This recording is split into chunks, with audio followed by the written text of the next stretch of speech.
Derivatives trading involves substantial risk of loss and is not suitable for all investors. Past performance is not necessarily indicative of future results. Oh, you know what? I need to make my microphone a little higher. Where's my book?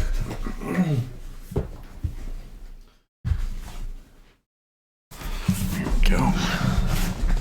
Put this underneath of the microphone.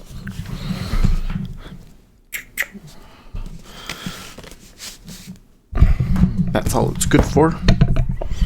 No, I'm just kidding. It's actually a really good book. It's just not suitable as a complete basis for trading a strategy. All right. So, Ninja looks like it's still loading. Bitcoin is still giving me faulty data again. I'll have to fix that. Well, let's go grab links. So, you've just blah blah. Already got people watching. Thank you for joining. Stop that. Thank you for joining. Those loyal few that have the instant notification on. Thank you. Digital shot with the good morning. The little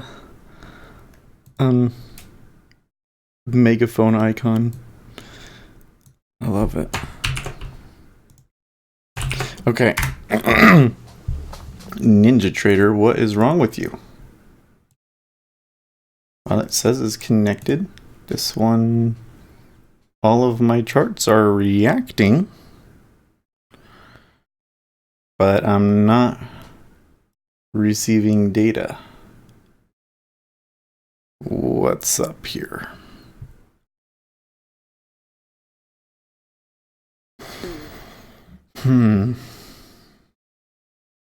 Very odd.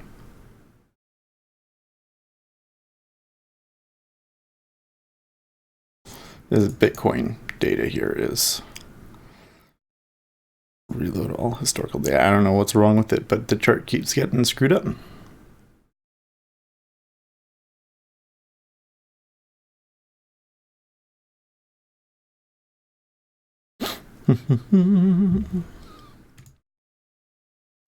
Well, in the meantime, let's pull up, make sure we get this other stuff going. Where are you? There.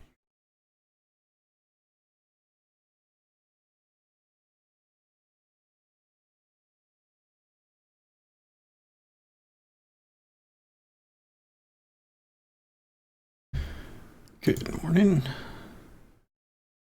Close that.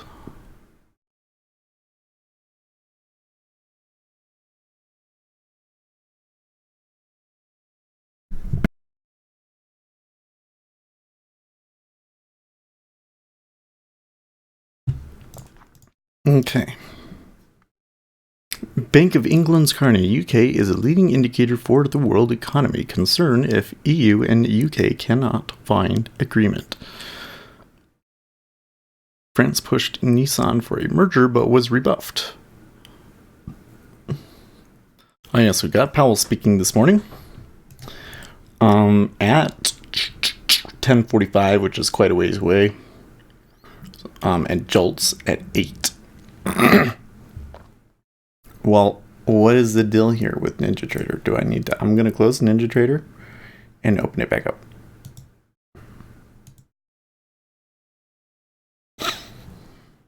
Because it's not giving me data. If that doesn't work, I'm just going to connect directly.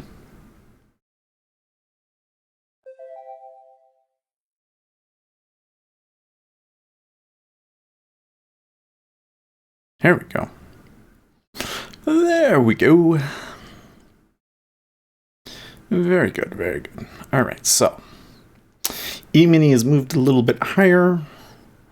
Looks like Treasuries have moved. Oh, I got rid of some of my indications. Huh. Okay, so E-mini is above yesterday's high. I do not see any reason for them to be here. Senator Marco Rubio takes aim at stock buybacks, an issue under attack by Democrats.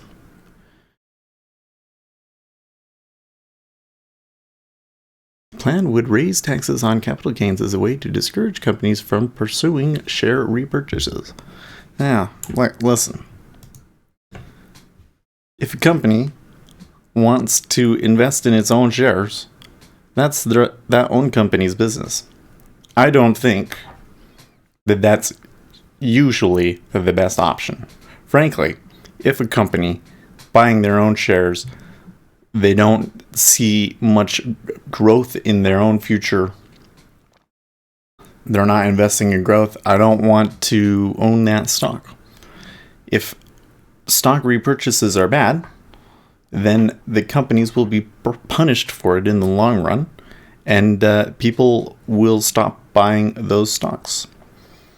Apparently, as of right now, it works. So I don't understand why you gotta mess with it. And this is a bad idea for Marco Rubio, because he could maybe run for president after Donald Trump is out of office. Maybe take another shot at it. I don't know. Well, maybe not. Maybe he screwed up bad enough last time. But I don't understand why he would be taking this position. It seems like a bad idea for his political career. All right.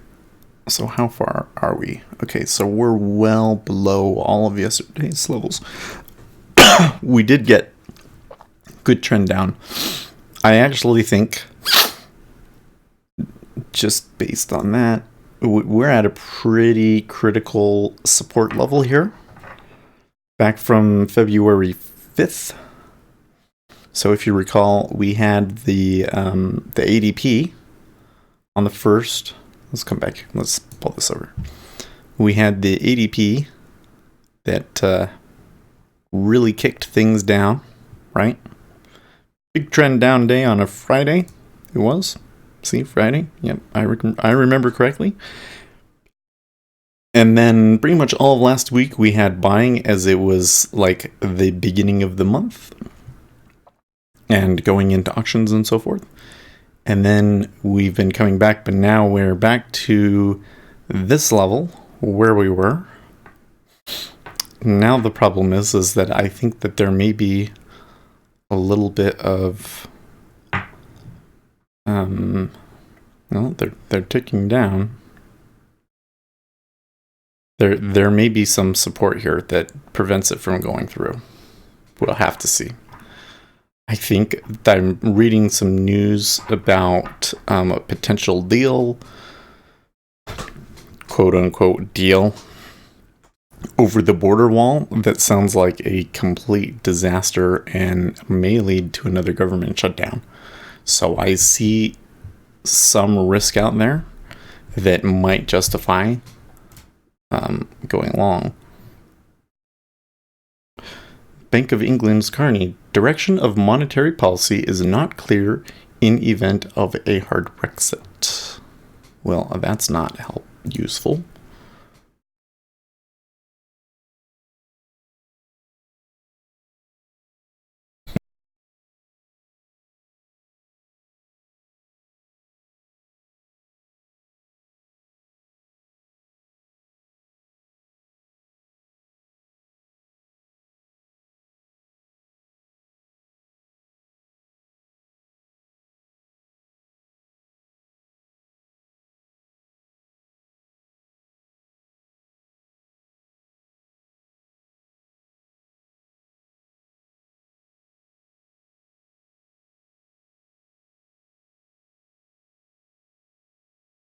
All right. Anyways, let's make sure I got everything put up here correctly.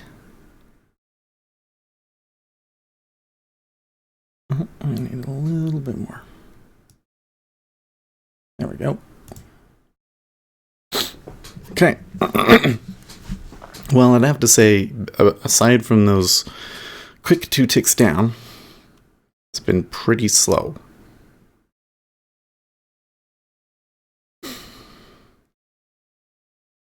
Also, the short end of the spread is steepening a little bit.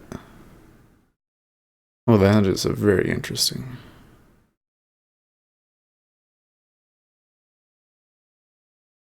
Right here, they're turning up. So one is kind of turning up a little bit too. I don't know.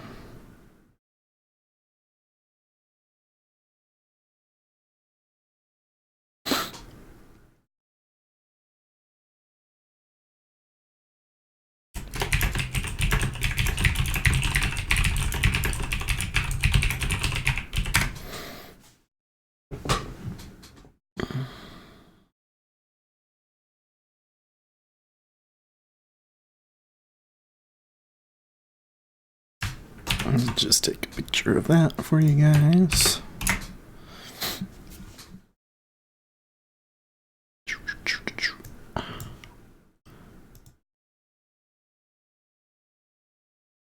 Wall of worry crumbles as Walldale reached. I don't think that the news is interpreting this right. Okay, let's see if there's something about this news that I'm reading wrong.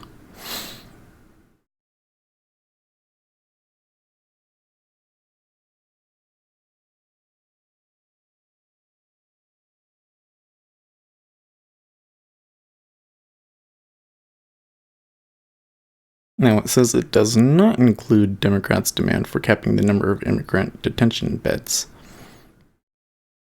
I read that it did increase, or it did decrease in some way their ability to the ability of sorry, what do we call this? ICE.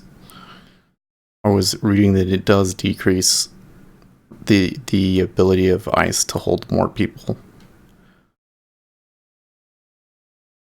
And I think we're just gonna have to wait because if it does anything of the sort, I don't see how any Republican votes for it. Okay, so there was an iceberg. They got through the iceberg. Let's see if there's more. There's a big offer in the 5-year. Oh, very interesting.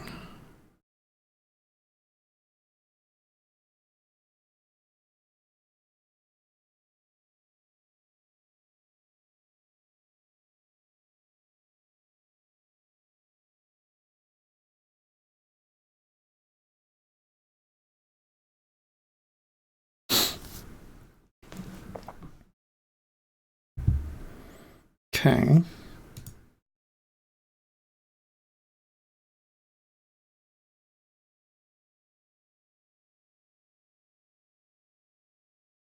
No trades. Take up, no trades.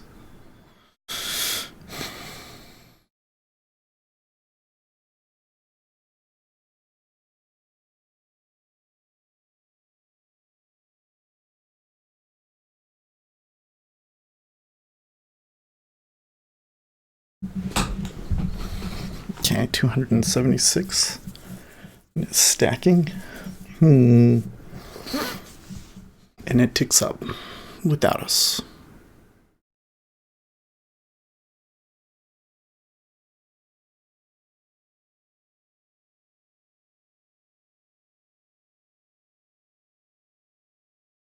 Just a little bit too late, huh? Oh man, and look at the 5-year. That is gone. I may have to just buy this as she goes. Oh yeah. I'll just take one here.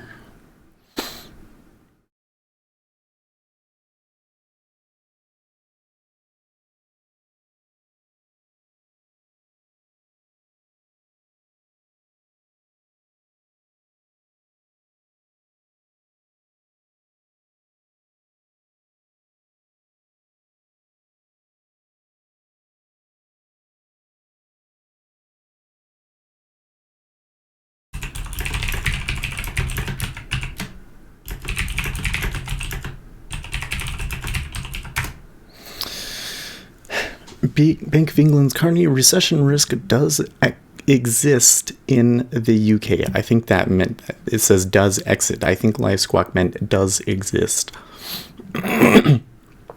Brexit could send quite a positive signal about trade and services.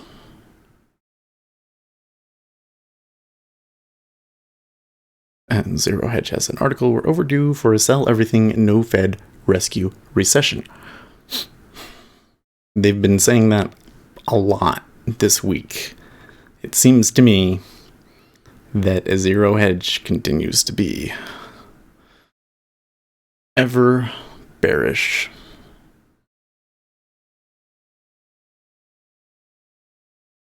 Trump hasn't yet decided on proposed shutdown deal, says official. I think he's going to say no. Well, I don't know. I guess we're still saying that my understanding of the deal might be wrong. Do I see anything about it on CNBC? I do not. Emerging markets, negotiate. Oh, here we go.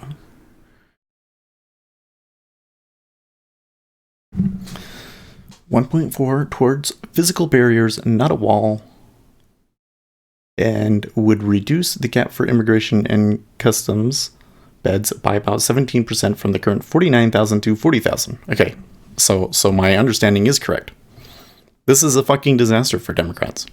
Let me explain to you why. They are decreasing the ICE's ability to enforce the law. No Republican can vote for this. No, this cannot even, there could be a shutdown, because even if Trump agreed in principle to sign it, I don't think that you would get 60 votes to get it to his desk. Of course, he's not going to say yes. He's going to reject the deal. As soon as everybody in the Donald and on Twitter realizes that this is basically a gift to Republicans, right? Because if it was just like a board, there was a budget deal and there was no wall in it, or they got 1.3 million towards physical barriers, maybe they could say, okay, it's not worth a government shutdown, let's not mess with it. Now you have this other issue that Democrats put in there for no reason, really, that we need to hamper ICE's ability to enforce the law. That's the way that they're going to play it. And then it's going to turn into, Democrats want to abolish ICE, so on and so forth. That gives Republicans every reason to just go into another shutdown. But with frankly a slightly better position with the public, because the public's going to agree with them.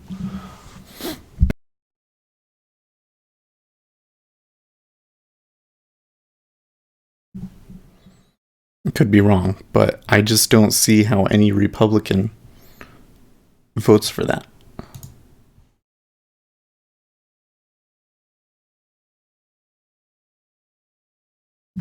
The latest GDP numbers are broadly consistent with outlook, underscores importance of Brexit transition, says Bank of England's Carney.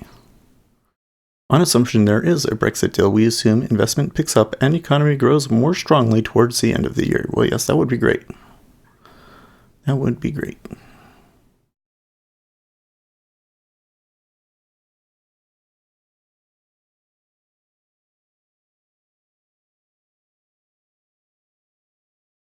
This is looking strong. Okay, so there's a big iceberg at the evens.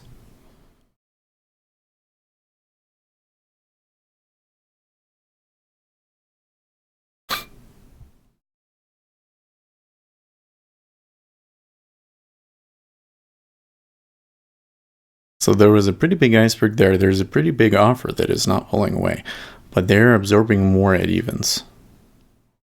So it's going to pull away. Is Tyler going to come in here?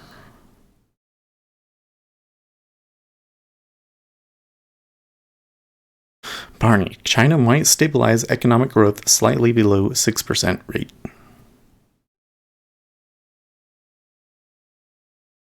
Okay.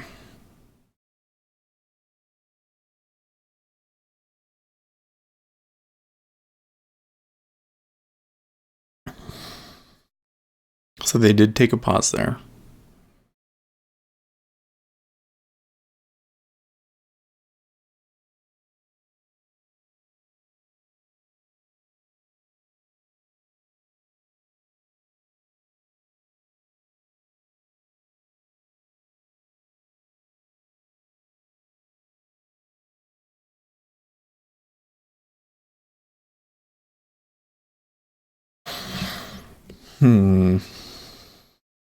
Well, they did. That is to the mean.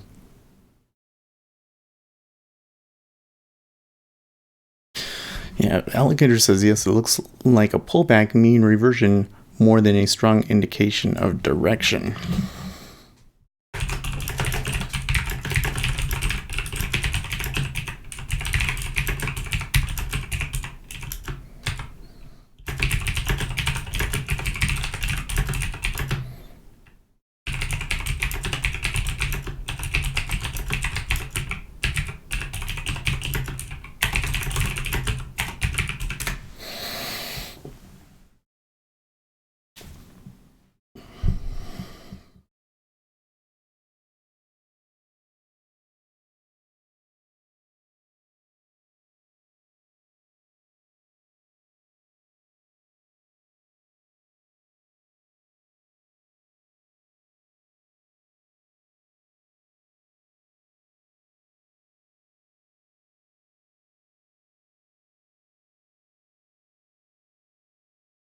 It looks to me like the currencies are flipping around.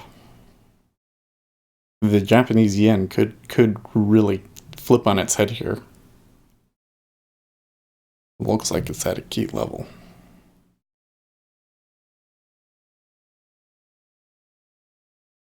And the spreads doing what they're doing. Okay, so that's not what we wanted.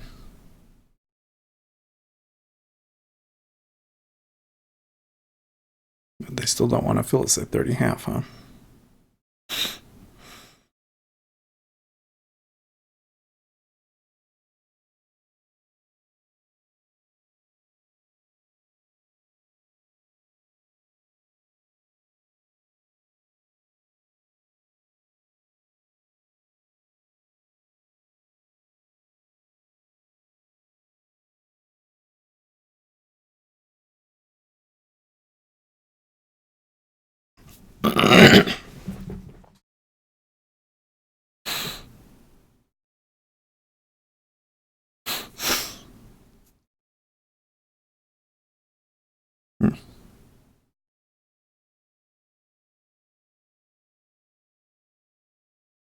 Fairly big offer there left behind at evens as well. You've seen all sorts of shifting around in the 5-year.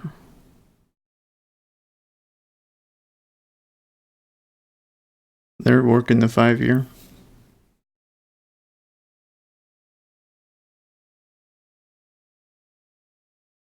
Given that the spread at the moment appears to be moving on the short end, that we seem to be steepening on the short end, the shuffling in the 5-year would be favor more upside.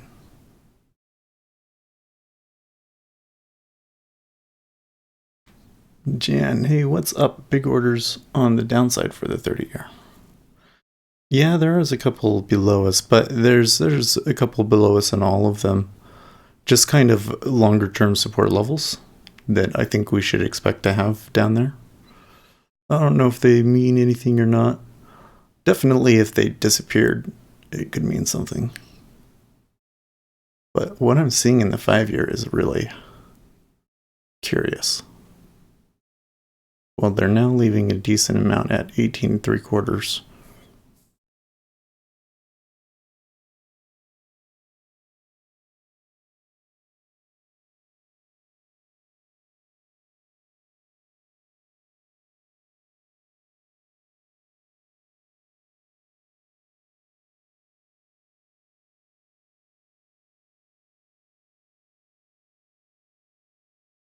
You see it sitting there and nobody wants to hit 30 half.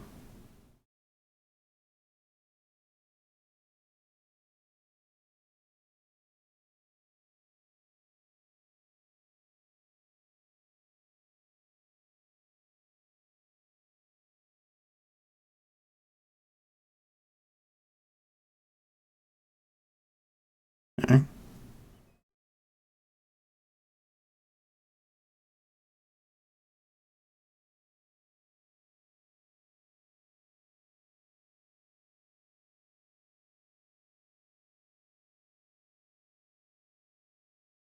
$121.28 is a poor low. Well, I don't see that I can't tell if it was unfinished.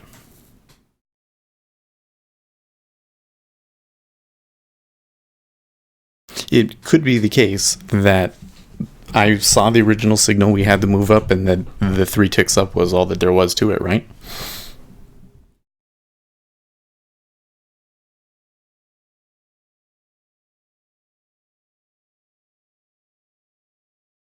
Hmm. The E-mini did move up there a little bit when we came down. So there is some of that risk on correlation for sure.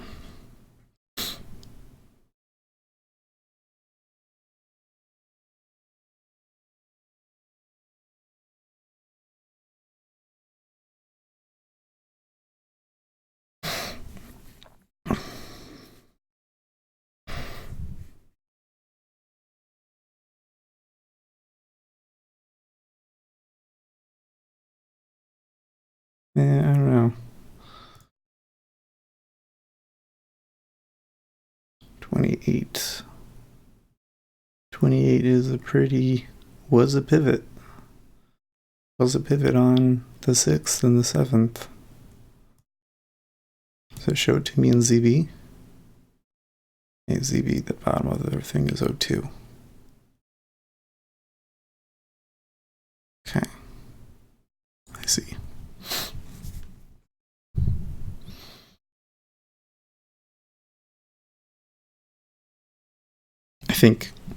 The fact that I'm having such a hard time getting filled here says that I did read something about this level that was correct, but I was not thinking straight when I did this.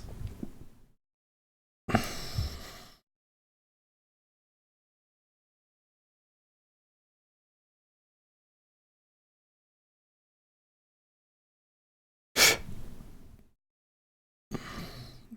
that's not what I wanted. I don't know why this always moves. I wish it would stay.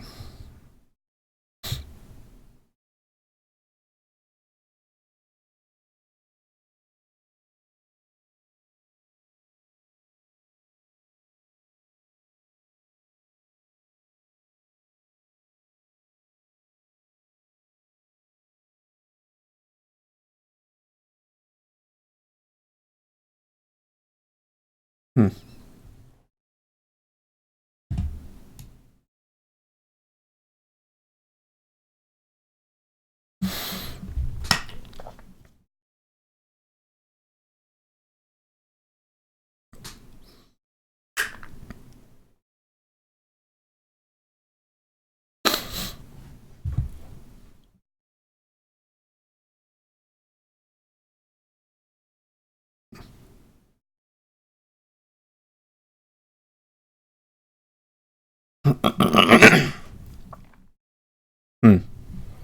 It ticked up and it didn't fill me.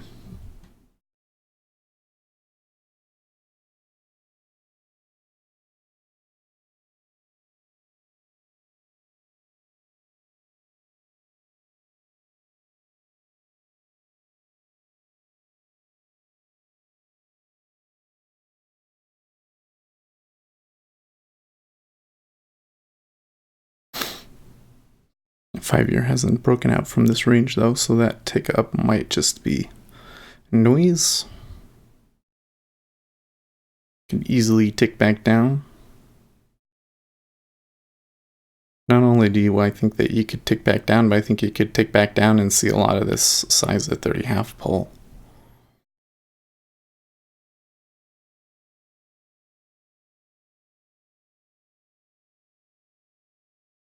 Hmm.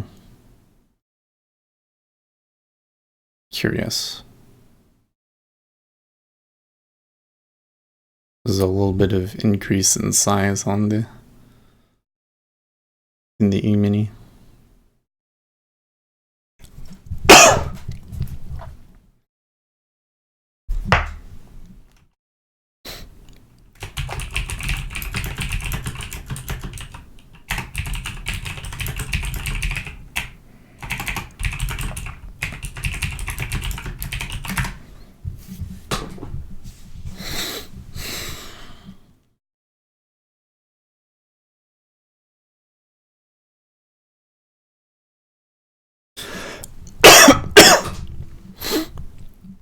Got something deep back in there in my throat that tickles.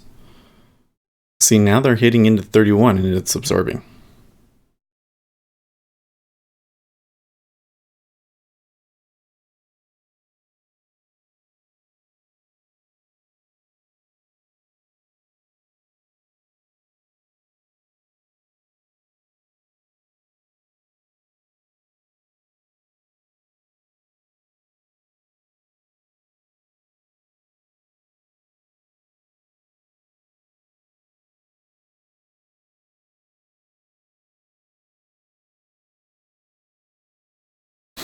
Let's just see it across the board. I need a bigger. See it across the board there? Steepening.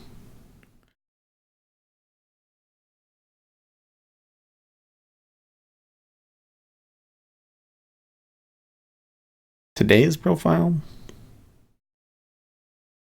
Well,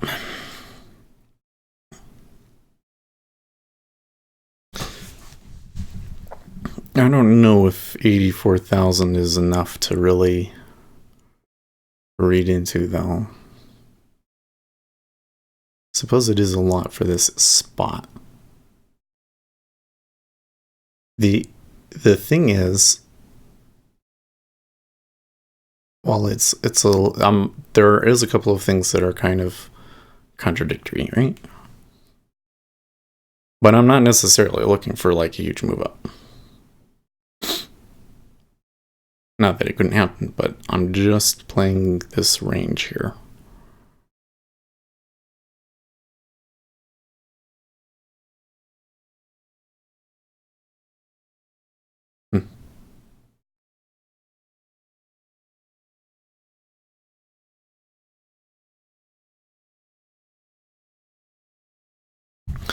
But what I'm seeing is that they are steepening.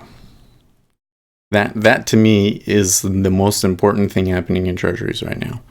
Is that on the short end of the curve, for whatever reason, there is what appears to be fairly aggressive and consistent steepening,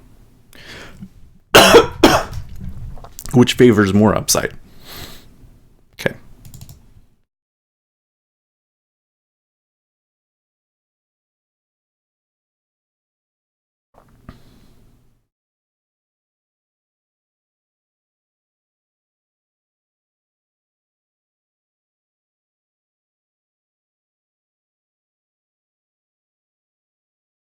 But I also see there is a range. There's a 4-tick range here. We came back down. They refused to trade into 30-half and fill me. And they're going back up. And they are hitting into zeros. And there is another iceberg there once again. And well, there is a big order at 19.25, but I don't know. It's kind of hard to buy evens now, having done that once already and realized that was a mistake. So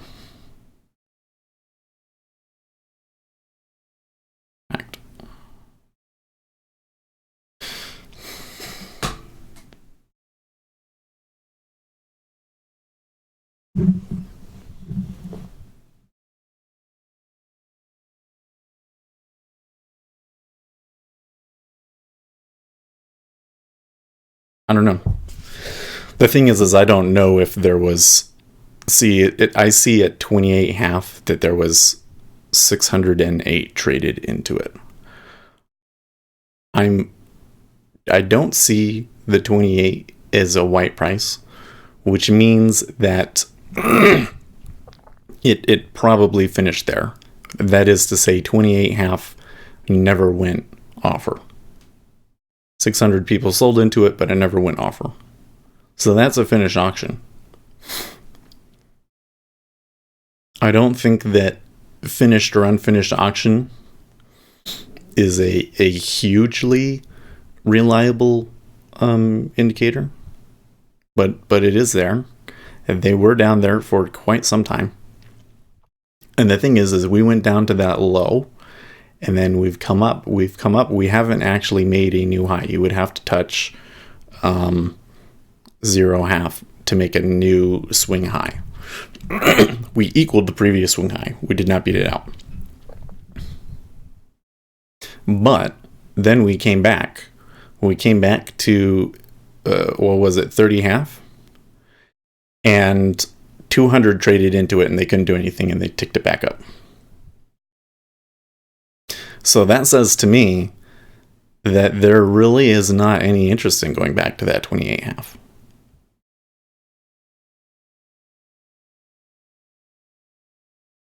Okay, so there's the iceberg again.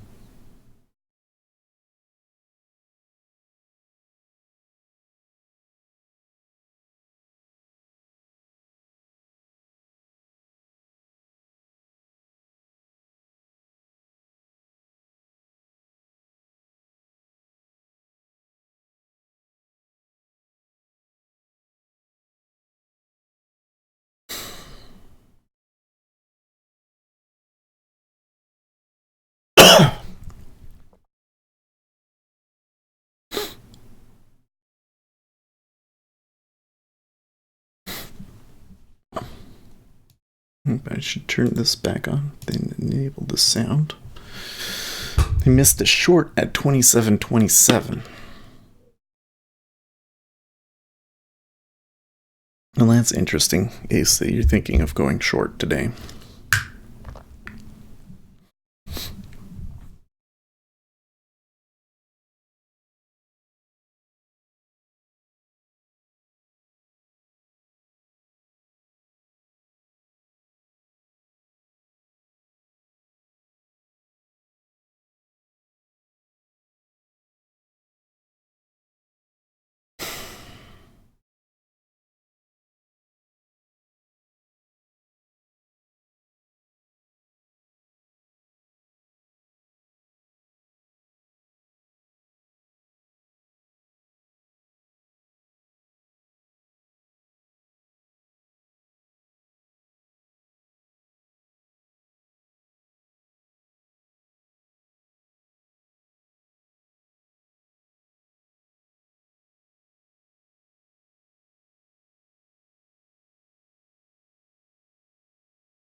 How big is this iceberg at evens going to be? So our problem here is that I would have liked to have already be filled so that I could be getting out on that iceberg. That's what I'm trying to do.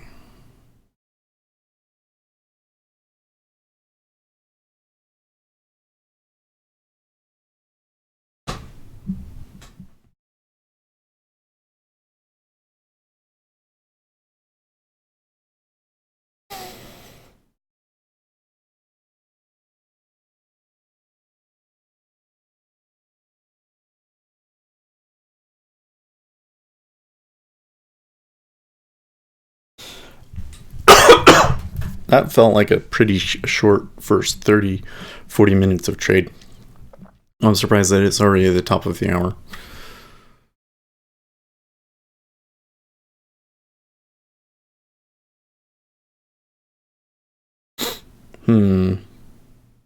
Okay, so the 5-year is stepping up there. They're absorbing some at 19.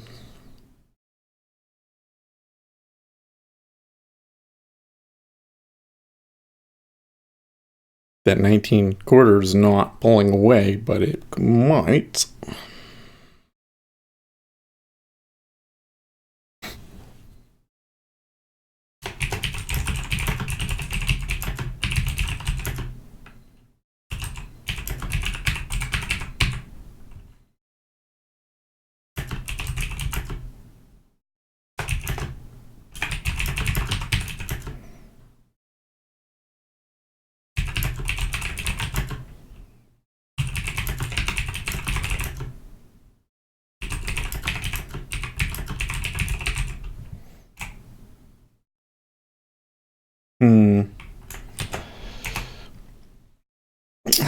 Well, so Swissa says a short-term trader thinking the market is too long. We will see in 28 minutes.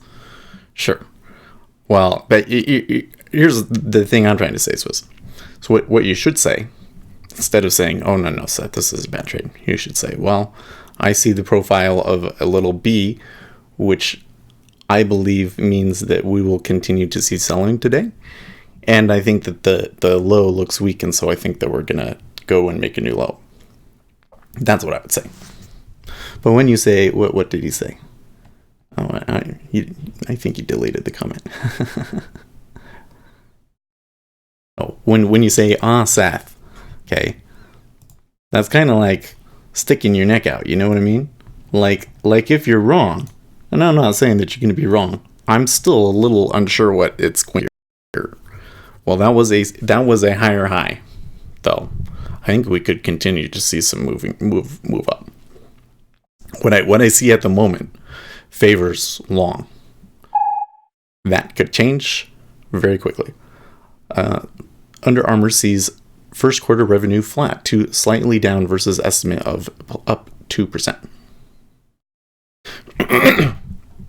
Anyways, I only see that the current pressure is up, and that's all I'm seeing. And I don't know how far it's going to go. But I mean, if we do move up, you're going to look awfully stupid. You realize that, right? You know, like if we say, well, I see this and I see this, and I believe that favors upside, then if it doesn't happen, you can just say, well, you know, it was an indication, but I guess there were other things going on that mattered more that I missed or whatever, right? But when you come out and you tell somebody else, oh, okay. I felt like you were saying that it was a bad trade. Well, I think that buying at 122 even when I did was a bad idea. And I think getting out where I did was good. And it's unfortunate that it's just not going back down and filling me, you know?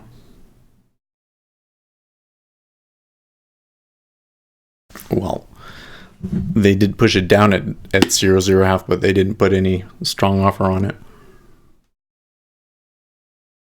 Could totally see a bit of a pullback here. Like, I wouldn't be surprised if we came back to 30.5 maybe. I'm just going to remove that because I don't know if that's any good.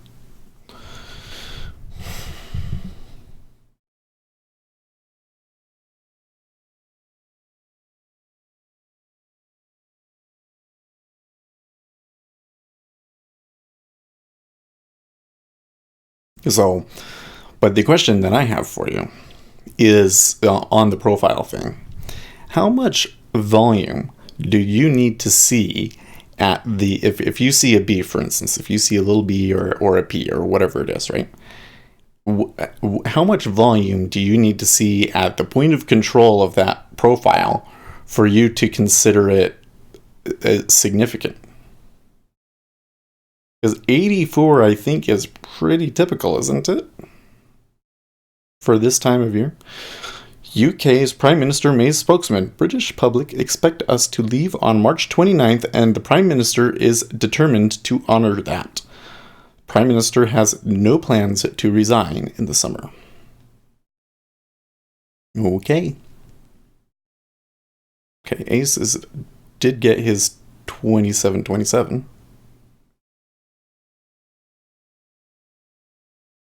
Digital Shah also sees that the break at 03 should happen. So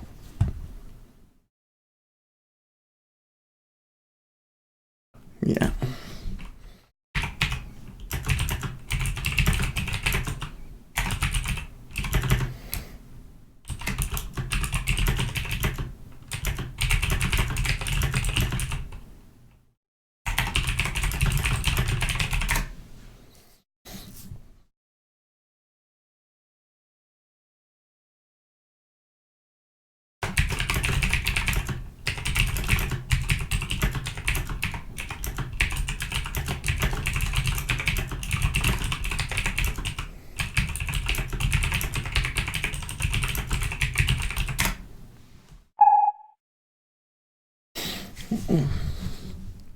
The Prime Minister, this is Sammy Wilson. The Prime Minister understands that the only way to achieve a sustainable majority in the House of Commons for her Brexit legislation is with the Conservative DUP and Brexit-supporting Labour MPs. To secure this majority, she must bring back a deal which respects the referendum and the integrity of the... he has the flag, so I guess that means the integrity of the UK. Not another government shutdown.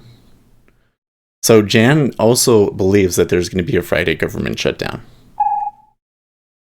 I believe that there is a chance you may be right. I think this bill, what I'm hearing about this bill, basically that it puts a cap on the number of people that ICE can detain at any one time. I don't see how any Republican can vote for that. So even if Donald Trump agreed in principle that if it got to his desk that he would sign it, I'm not sure that that can even pass the Senate. I think that they would filibuster it, prevent it from getting 60 votes and kill the bill, and then we have a shutdown. And this is happening so late. It's happening so late that there's really not another chance for a different bill. So if it turns out that Republicans shoot this down, then yeah, you get a shutdown. You get a shutdown even though nobody really wanted it to happen. You know what I mean? That was part of the reason why I was saying, well, two reasons, right? One was there's that, and there's still a lot of Brexit stuff going on, right? They still seem concerned about Brexit. So I look at that and I say, okay, buy. That's some fundamentals favor the buy. But then when I look, especially here in the 10-year, you can see where the support was before. They probed it, but they weren't able to hold it, and we came back to the support level. And now they're coming back to it. They're bouncing right off of it. And I keep seeing, well, what I'm seeing now in the 5-year is a little bit less clear, but we've seen a couple of bullish signals down in here, right? If I scroll back here a little bit, you see here at the beginning, look, there was a really big offer. Then we moved up, the offer disappeared, and we got a bid. And we moved up and we got another bid. And then it came down, the bid pulled, it came down and the bid showed up again. See that? And then when we came up to this level, here at 19, it's still there. It's still there. Now they're trading a decent amount of volume here too. That's a lot of volume for what is supposed to be the edge of the profile. You see this right here. Here it's really light here. But then when you get here, and then it kind of goes like that, right? So that says to me, there is more interest in buying it here than there is selling it down here. Well, I mean, there's interest here, but not here. Not down here. So and then, again, look at my DOMs. Shoot. Let me do that again. Let me use a line. See it? Steepening. 5-year is steepening.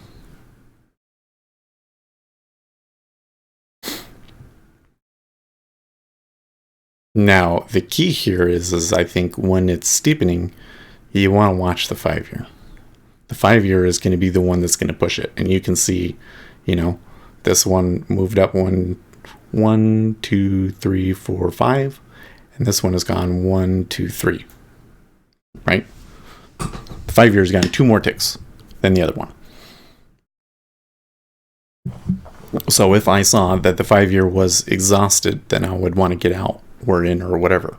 Right now, it seems like they've come up quite a bit in the 5-year, but they're not quite like going up at 19 3/4. So I don't think that your risk reward really favors buying here at 19 3/4. So it would be better to watch and see ZF come back, possibly to where that strong bid is, like at 19. And see what it does there, and then maybe it potentially gives us another long. That's kind of what I see. But given that it's 713, it's probably just going to end up being wait for the E-mini to go and see which way it goes. Potentially, and take it that way.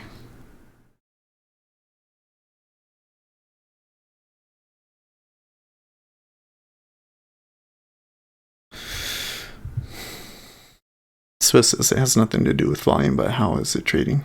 Yeah, okay.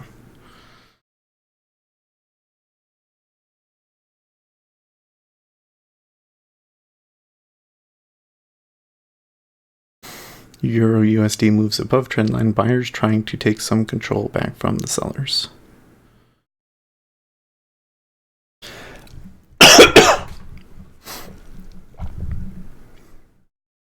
Anyways. The thing on the shutdown that's interesting is that the last piece of news that we heard was Donald Trump hasn't decided what he's going to do yet. Curious.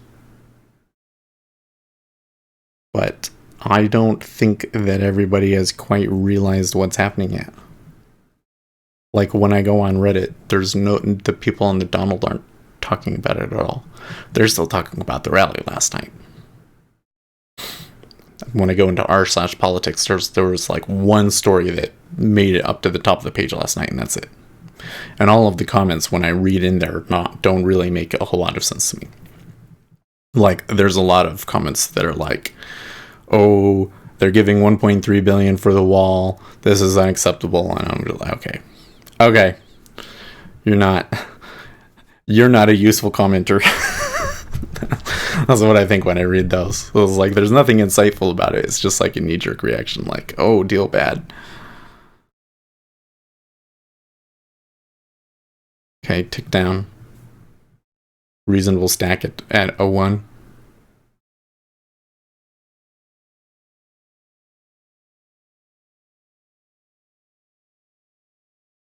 So I can see a bit of a pullback here now. And E-mini coming back up.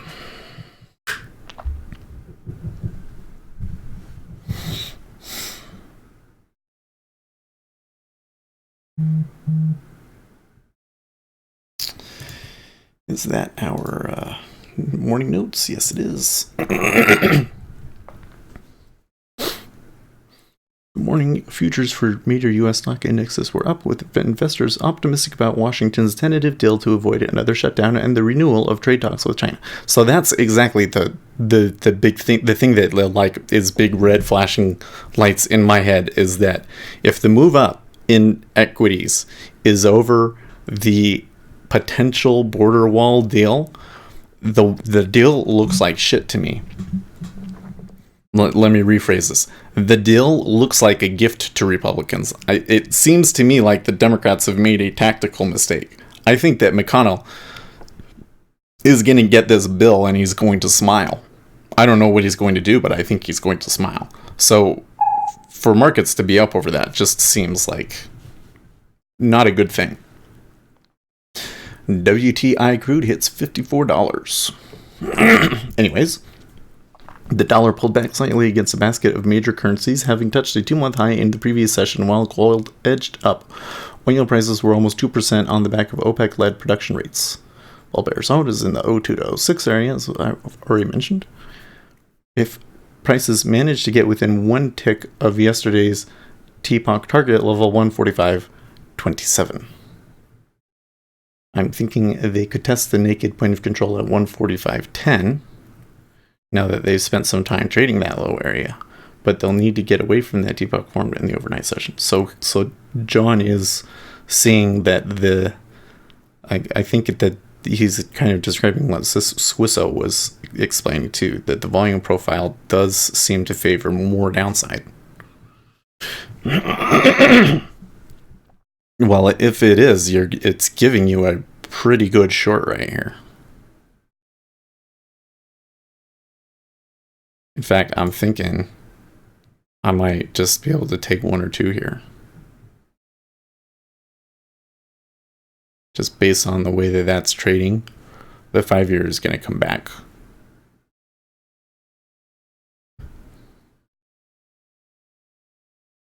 So, yeah. Ace got out with the loss. You did get +4 on it. Had a good... Yeah. I don't know. So that was kind of one of those things again where it's like... You know, 07 was like right there at the break, right? Like it was the bottom of this range.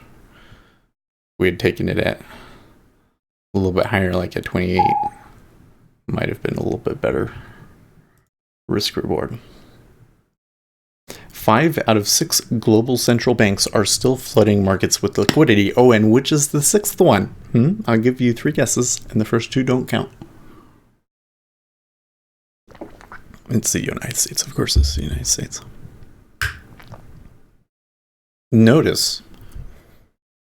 Here's the thing that I don't know why I don't see people saying. The United States is like the only place, even though we're having all sorts of problems, it's like one of the only places where things are going well. The euro economy is not great right now. Chinese economy is definitely not great right now. Britain, the UK, well, that whole Brexit thing is a real mess. So as bad as things look in the United States, relatively speaking, we're doing really well.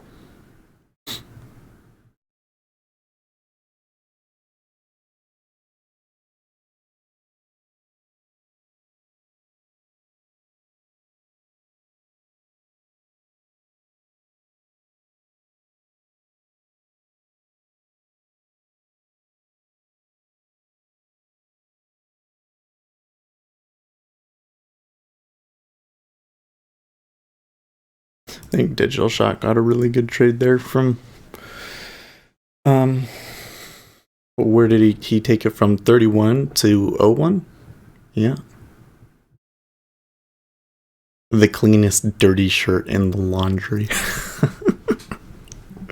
I've never heard that before. I like it.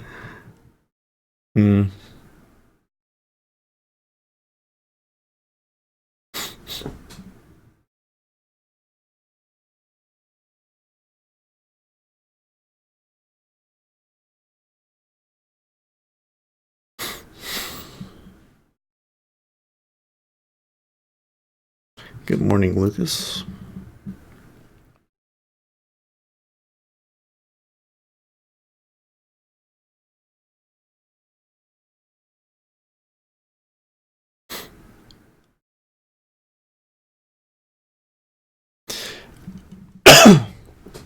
John Cesare, hi, I'm from Australia. Ain't nothing bad going on here. So I was reading, well, what's going on? There is some political stuff going on in Australia, but it seems like that their economy is okay, right? I think they were saying, wasn't it in Australia that they recently passed gay marriage? Isn't that what it was? I think. And then the president or prime minister or whatever was trying to take credit for it when he was one of the people that campaigned against it. I think that's what I was reading about Australia the other day. Maybe I have them mixed up with somebody somewhere else. Well, political stuff is going on everywhere, yes, but like political, like enough for somebody in the United States to hear about politics in Australia, yeah. Cultural, ideological civil wars too. Yeah, I don't know how we're gonna deal with it, because in the past, an ideological war of this kind, would lead to some sort of a war. Like, this was the way that all of those wars, like the 30 Years' War and all of those wars in Europe happened, right? Like, it was a real mess. And then eventually they finally had World War One, World War Two, and then they were finally like, okay, let's not have wars over that sort of stuff anymore. Nope, tick up. Okay. Gonna have to ditch this.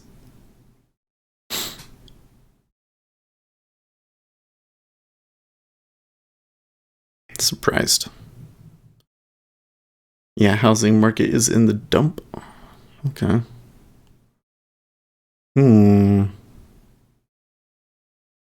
Okay. Think I'm safe to wait and see if it comes back a tick.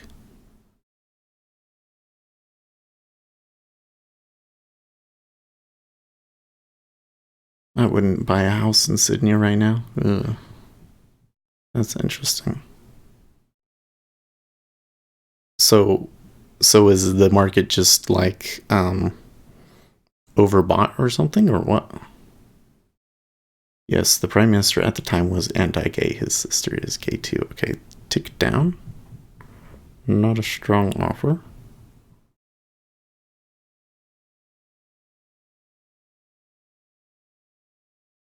Pretty weak both sides there, actually.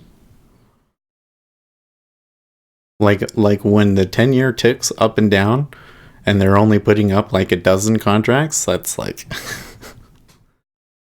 that's bad.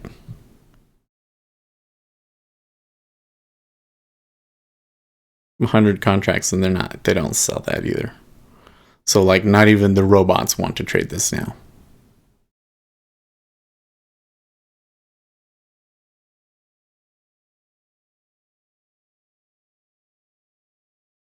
$19.75.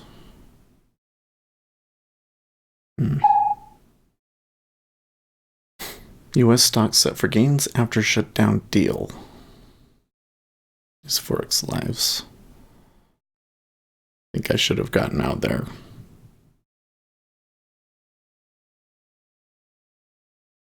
$19.75 did go bid. Housing prices have been in a tear for too long now. The average price in Sydney for a home 20 years ago was $800K. Wow.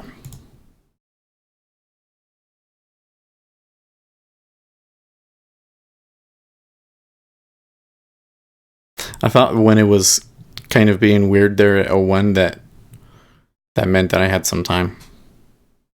But obviously not.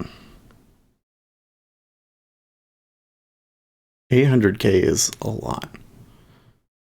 But it makes sense to me in Australia because there's really only like 2 major places to live there, right? Like almost everything else is like boonies. And there's Sydney. And then most of the Australians that I've spoken to are from Perth. All the houses in Sydney, as far as I'm concerned, are upside down. Oh gosh, dude.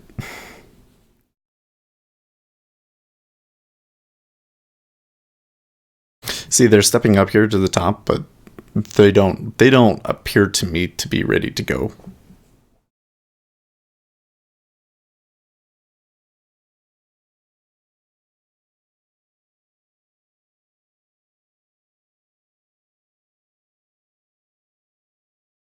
But I got to get out of this either way because that's exactly what I was thinking was down ticking at 01. And I was really only looking for like a 2 or 3 tick, come down. really probably shouldn't have been selling at all.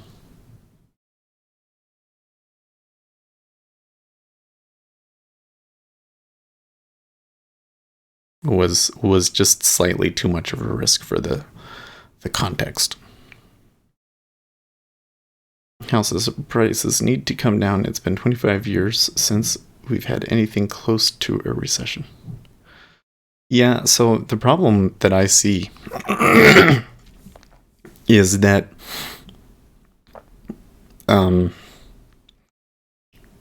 we are too inoculated against recessions now. Does that make sense?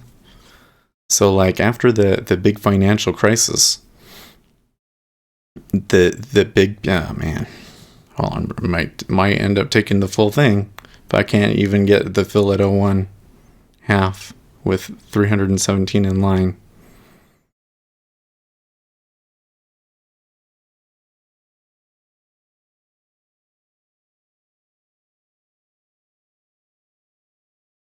Sure wish that I had maybe just kept my original long instead of taking a short-term profit on it, because my read was correct.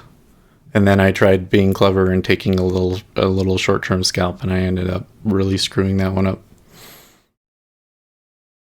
Feels bad, man.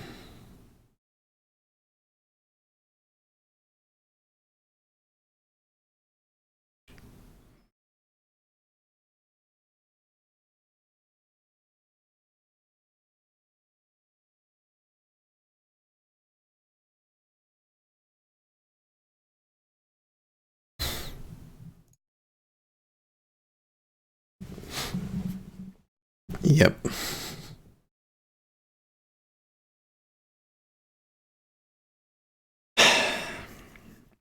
Nah, I really...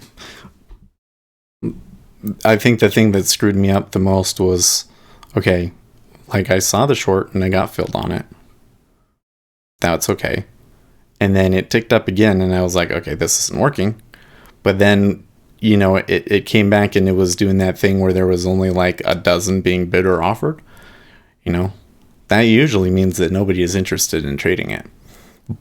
And I think that was the case. The 10-year wasn't interested in trading it, but then the 5-year decided, oh, we're going to take it up again. And so that really tricked me. When it took when it was at the +2, or sorry, when it was at the -2, I really should have just been like, okay, just like straight out. I'm done.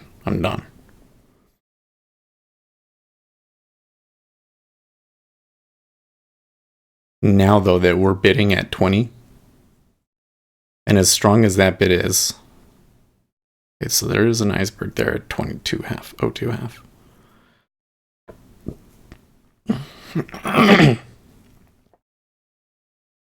So we may yet see the pullback as I was thinking.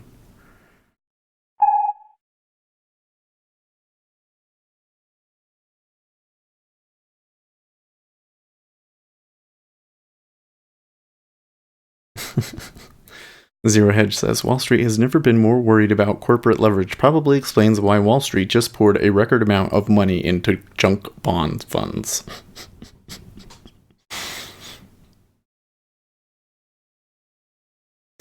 Okay, the E-minis kind of back and forth there.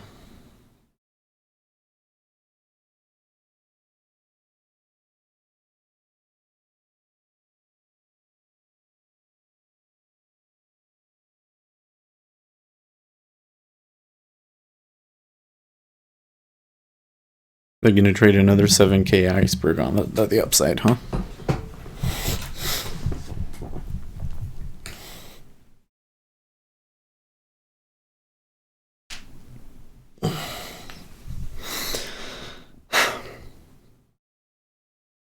So, like, this again could be a short-term, a short-term top. But I already tried selling it once and I screwed up. Should I really sell it here?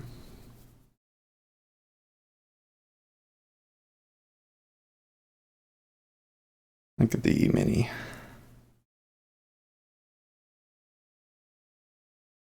I don't think you really want to sell it here.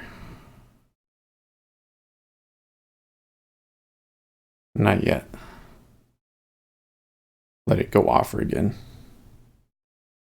See what happens. Decent amount trading into O3 now.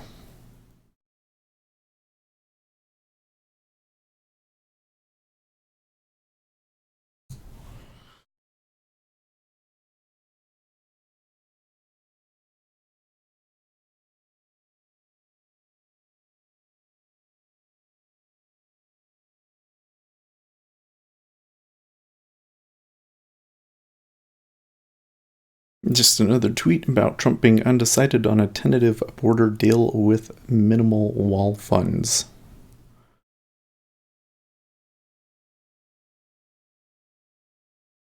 I think the ICE detention limitation is a big deal. Why am I not seeing the news talking about that?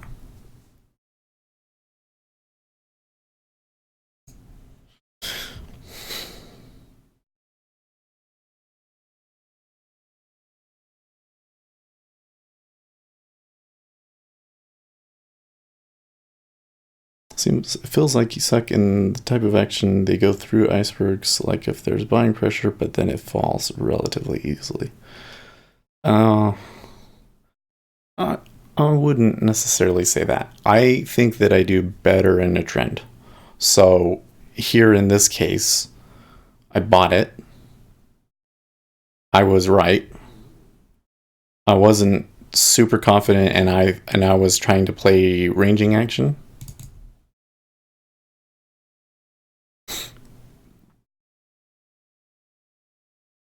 And then I screwed myself up by trying to be too clever. That's what happened.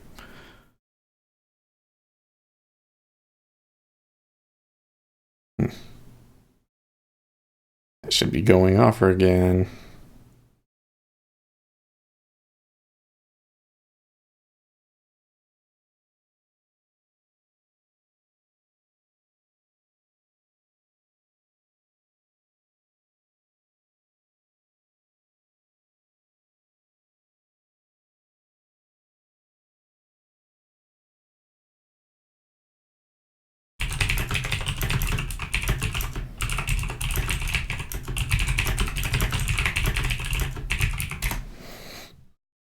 That bit at 0.2 half after all what just happened there is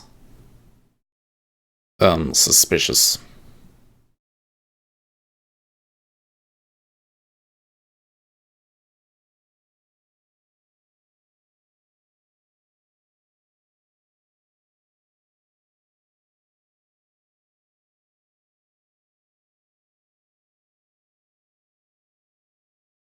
I think that the E-mini is going to break that high.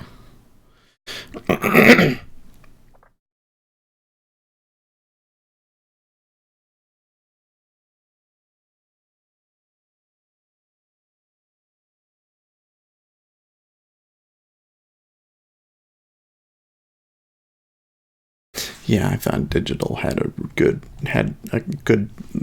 couple of trades there. Good catches.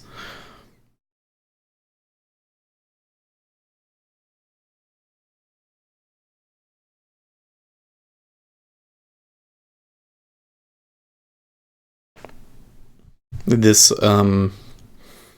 action up though in the E-mini concerns me. So like I think we're going to come down a little bit.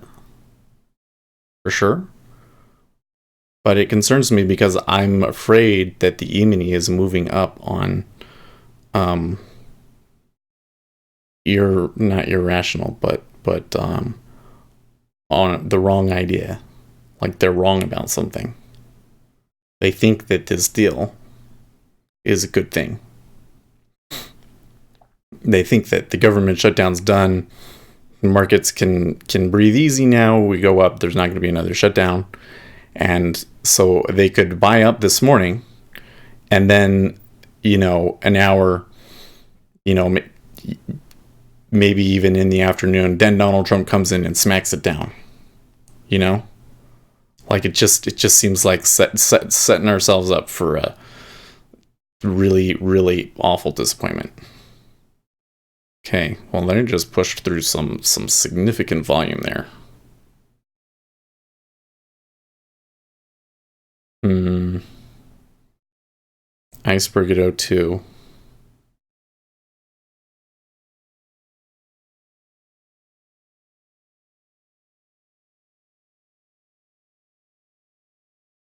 That was a lot of volume came in there long in the E-mini.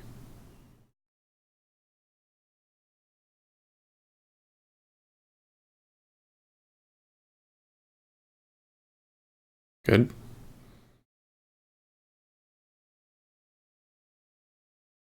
So they're through the iceberg and they're going off again, and now it's kind of quiet. So they might now people might feel a little bit more comfortable trying to take shorts at a 1/2.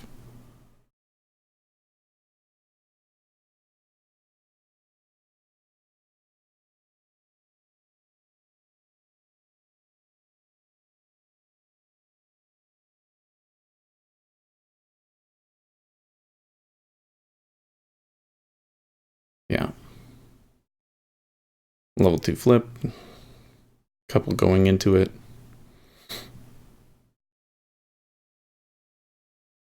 Five-year looks like it's really ready.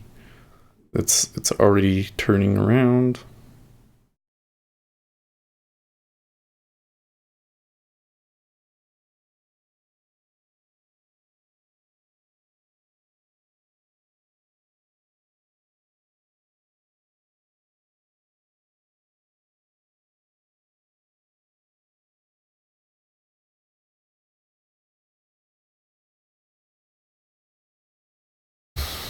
If this comes back, where's some of our spots?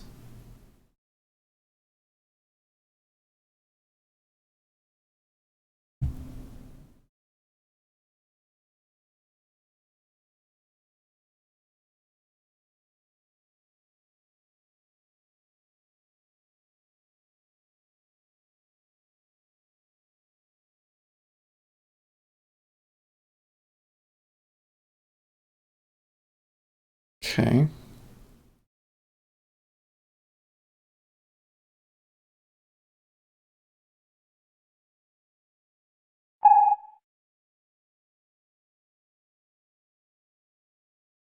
Yeah. USD JPY moves back to unchanged despite stock gains.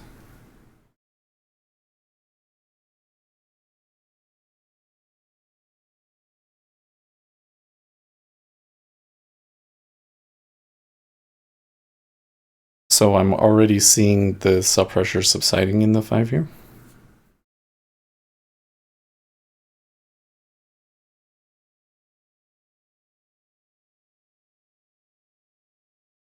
Even though the E-mini's pushing up again.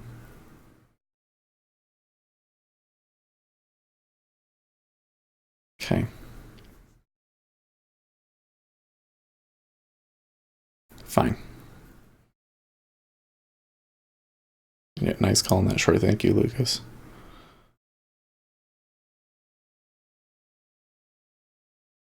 I'm disappointed in my earlier screw up there, but I'm feeling really good about the way that I've been managing the contracts today because I only took one contract on that, you know. And then when I saw the short and I knew that it was a good one, I was able to do it with two.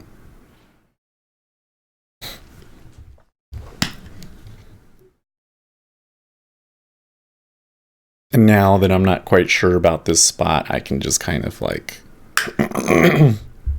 back off and let it do its thing.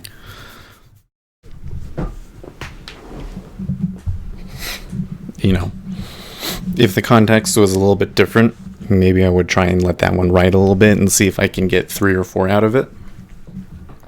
And you saw me there saying, oh, maybe I'm going to get 4. But then the 5-year ticked up and I said, okay, fine. But I'm really worried that the E-mini is setting itself up for a fail here. And they're pushing up. You're getting a lot of volume long.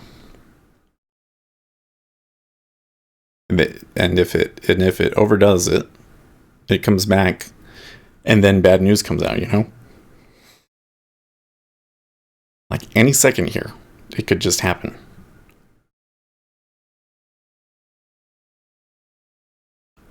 And you also got to keep in mind that the treasuries are kind of like in contradiction of that, right? Like treasuries, we've been moving up all session, and then it comes out and the E-mini is moving up. And when the E-mini moved up, the treasuries gave up, but they only gave up like 3 ticks.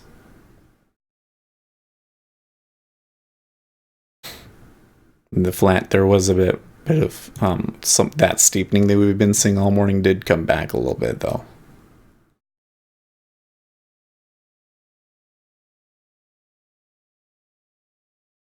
So one of these sides might give in, and I don't know which side it's going to be for sure. But the fundamentals, my reading of the fundamentals says that the E-mini is making the wrong trade right now, and at some point, and it might not even be today, but at some point, this is going to be bad.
Okay.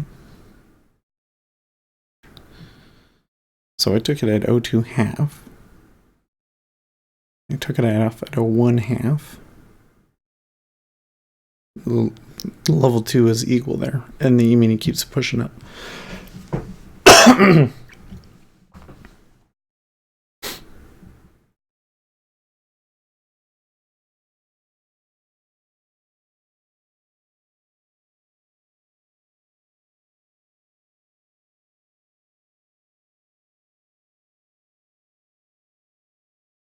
Yeah, I don't know. Kind of an interesting dynamic we've got going on here.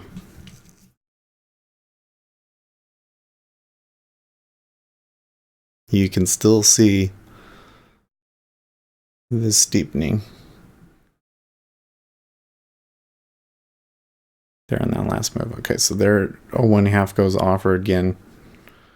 Pretty big offer dumped on it.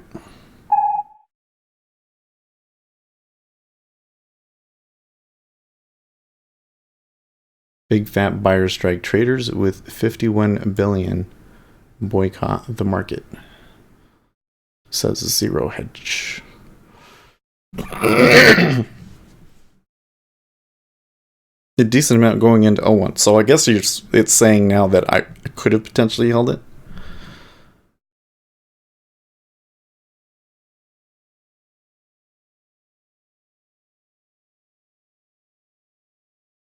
Your targets to the downside, though, are getting close now, so.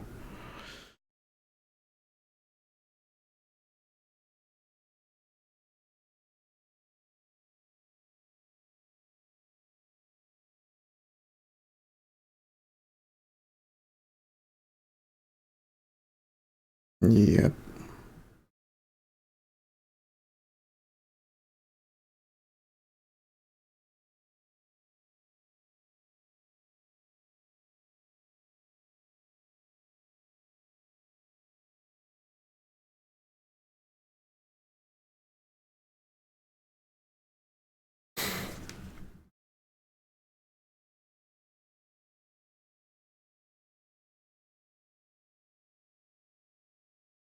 Well, on the plus side, I think that it has been trading pretty good today. I mean, when we saw a long, it moved up, even though I took it too short. But it did. You did get a pretty good move up, and then you got a pretty clear reversal there, and a few ticks down. So we are getting much better trading than we had yesterday. Yesterday was just awful. Just awful.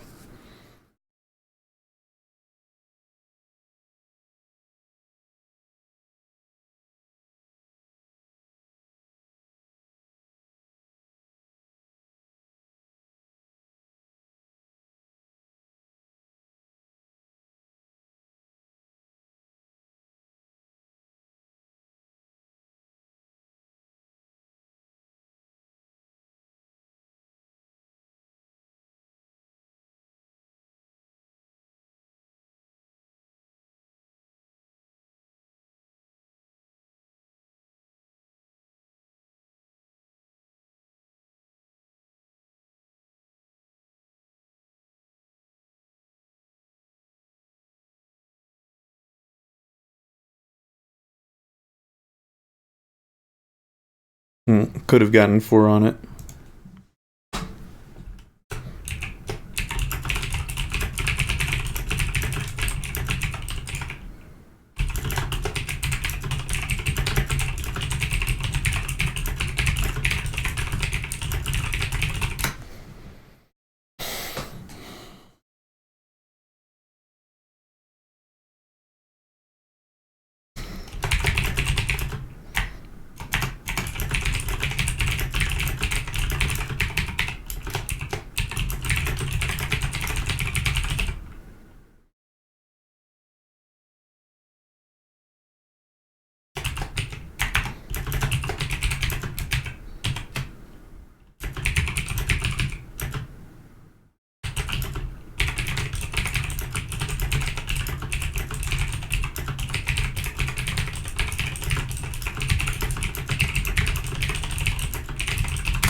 Excuse me.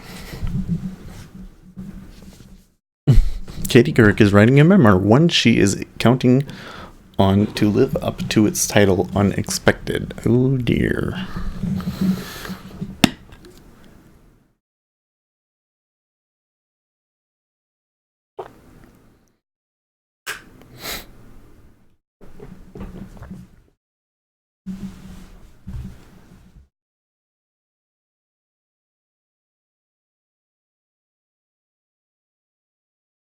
When you break your own rules but make money doing it, that is bad because it teaches you to be undisciplined, like me going long at 27.28.50. Well, why was that breaking your rules? 27.28.50 looks like a pretty good long, actually.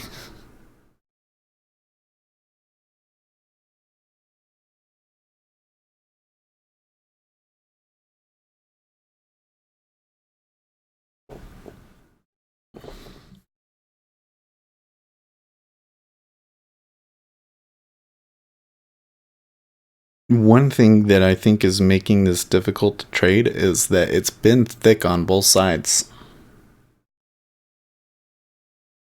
Good point. Alligator reminding us that jolts are coming up.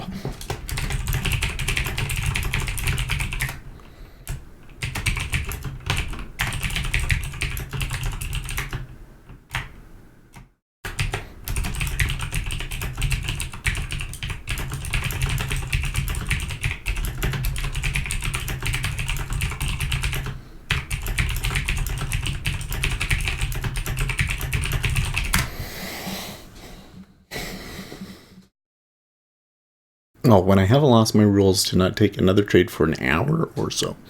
Why an hour? Why not 30 minutes? I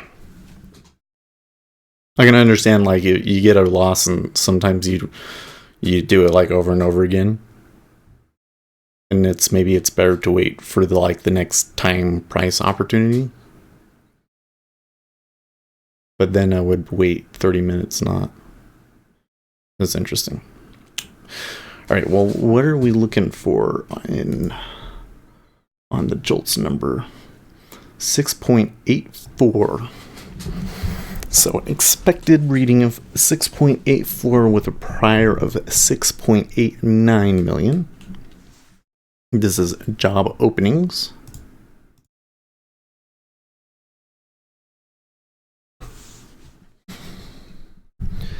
Actual being greater than forecast would be good, generally speaking, for the US economy. Well, why did this not reset? That's odd.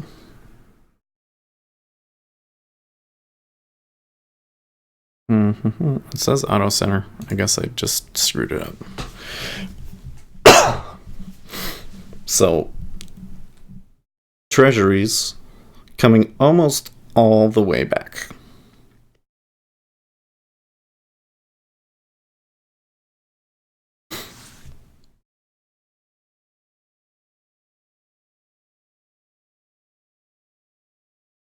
Okay, maybe I should change my rule 20 minutes. Well, there you go.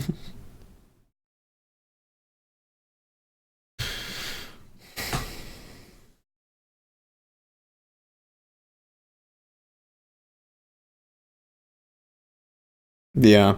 I mean, the way that I do it is the thing that I find is that if I mistrade a move,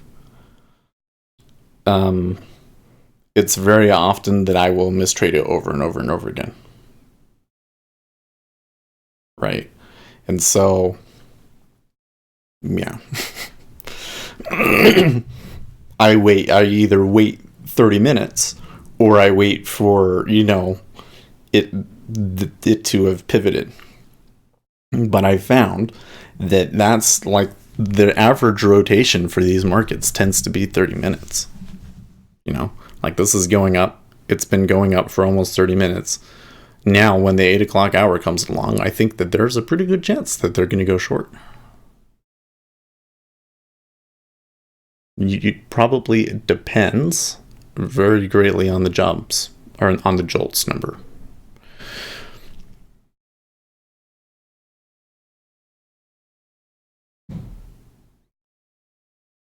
First, U.S. pension funds take the plunge on crypto investing. I wouldn't want my pension fund investing in cryptocurrencies right now.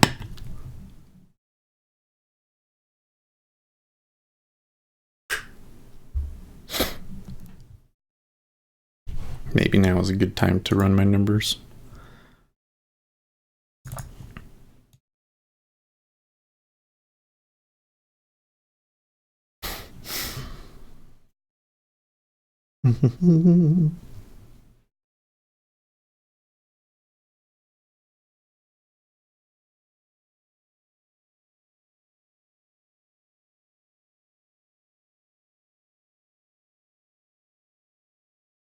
$125. Hmm.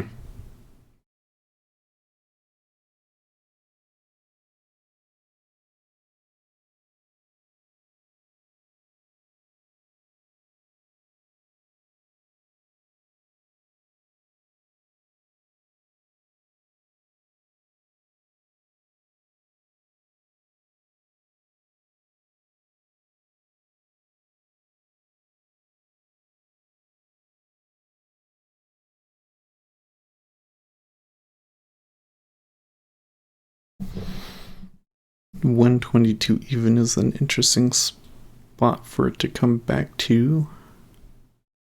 I think it was at 31.5 that I had an order in there trying to buy it and I missed it, right?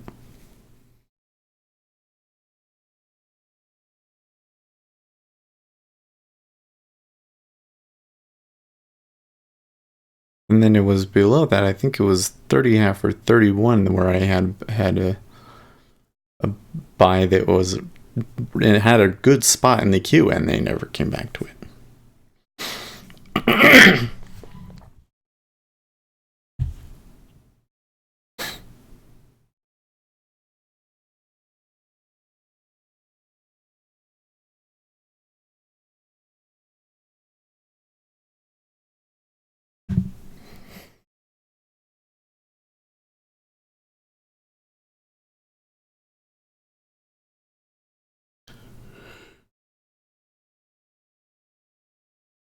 Patiently waiting. Look stuck between long-term uptrend and swing downtrend. Close to exit of consolidation. Next hours and days could be interesting. Yes.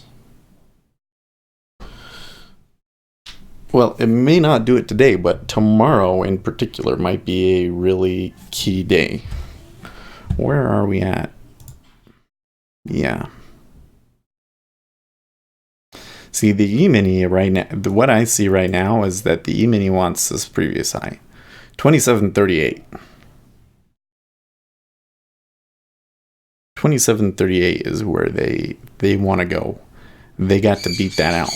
If they can't beat that out and it goes significantly short, then it could trigger a more significant bear run that would go down and retrace the December lows.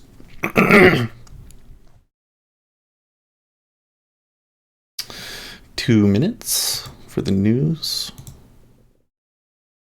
Remember, the number we're looking for is 6.84.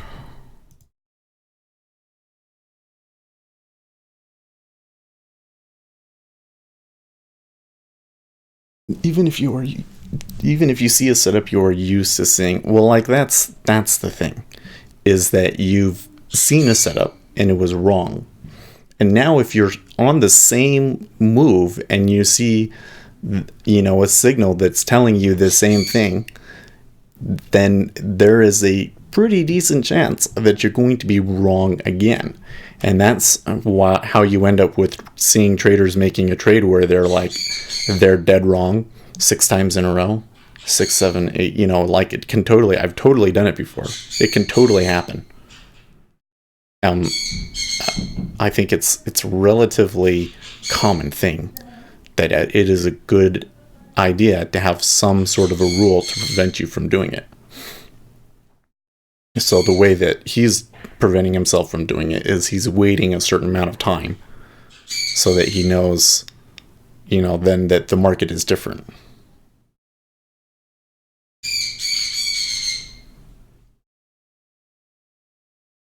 Okay, here comes the number. I'm not seeing it on the squawk quite yet.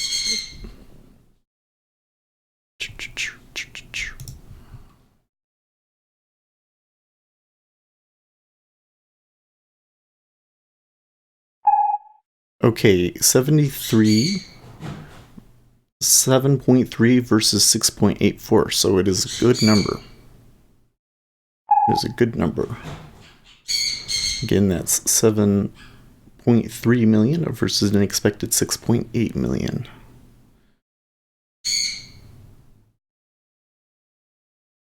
A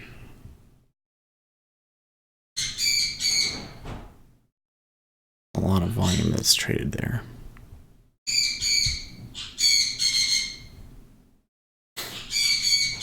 Somebody's awake.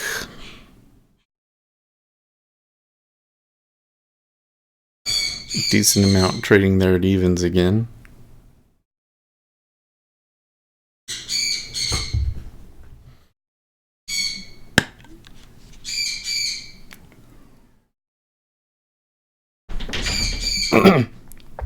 I would like to try taking it long here on account of a VWAP bounce, but the E-mini is not to where it needs to be.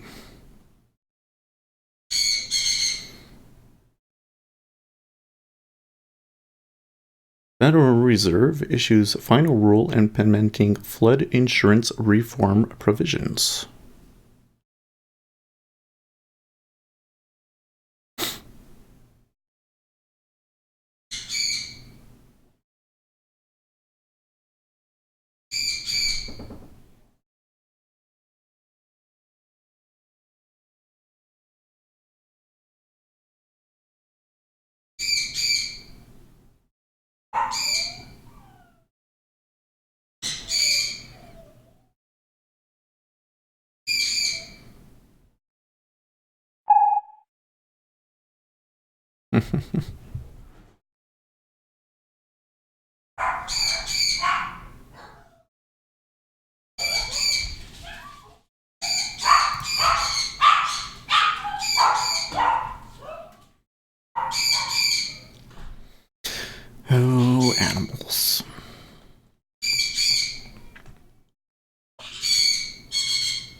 I feel bad for taking that trade off. All the way from up here. Almost perfect. Perfect short, guys, and it went all the way back. I think it's really easy to get into that spot where, you had a day that was a really slow day, and anytime that you even got a tick, you should have taken it. And then you come into a day like today where we've had a pretty decent trend up and then reversal and trend down. And I caught both sides of it, but I tried to be too clever and a couple of other mistakes. And I could have made a lot more. I mean, honestly, if I had traded this perfectly, even if we had put kept that bad trade in there, could have potentially been up 16 ticks off of 2 contracts. Down tick. The 30-year moved down a little bit more there. Well, the thing I'm seeing though is that the trend is awfully negative. They may have to pull back here soon.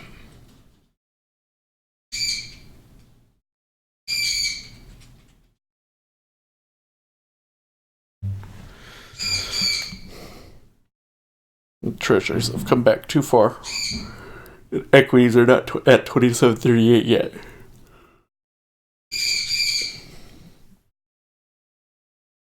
Does that mean that equities aren't going to make it? I don't know. It's been a move up, but it's been a relatively slow one.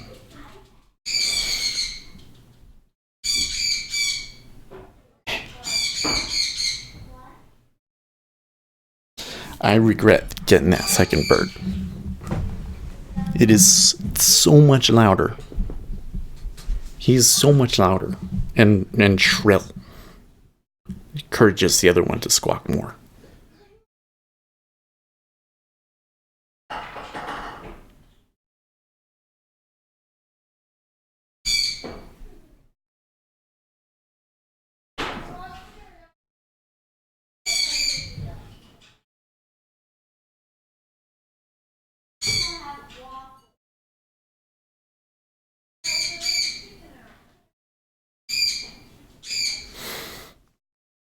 So you are seeing a decent amount right here at 30.5, so that might try and stop it.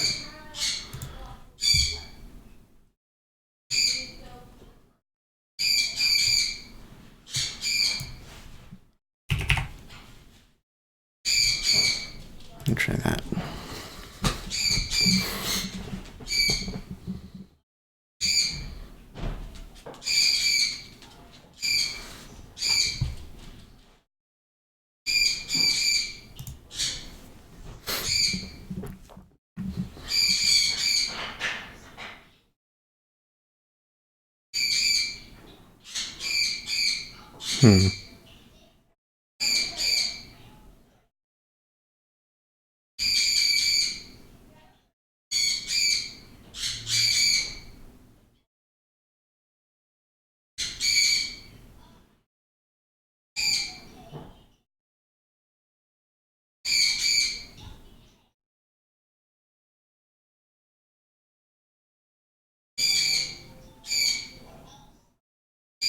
Okay.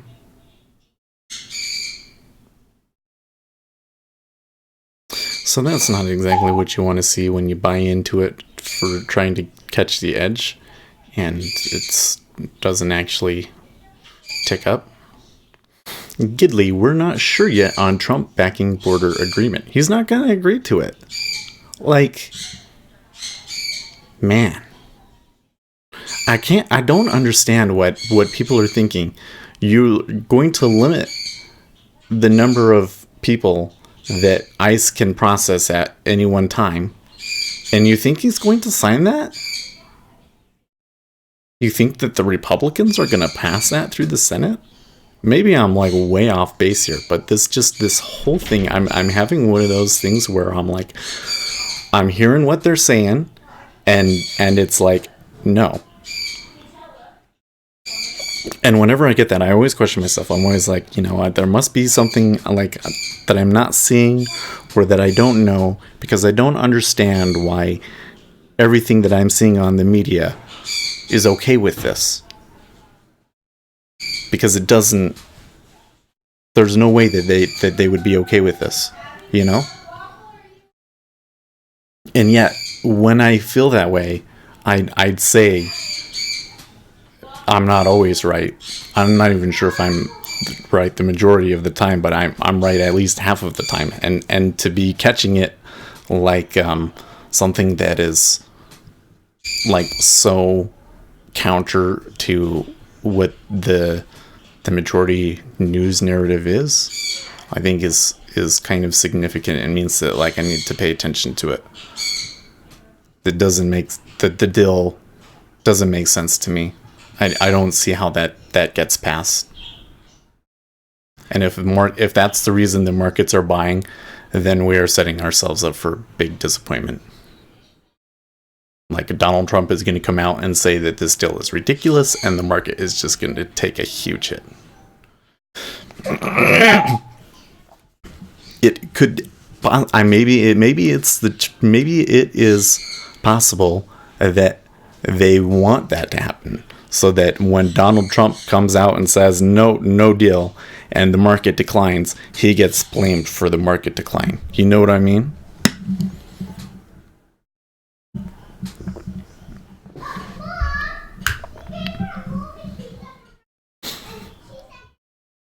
Well, that was a little bit more extended of a sell that time. They actually made a new low in cumulative delta. I think that we should flag that for the equities traders.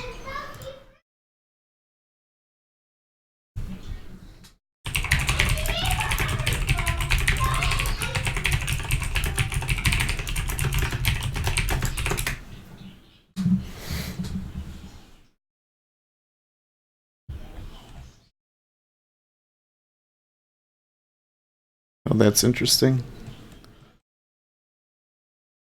The Infinite Idea bought some puts here at 27.34.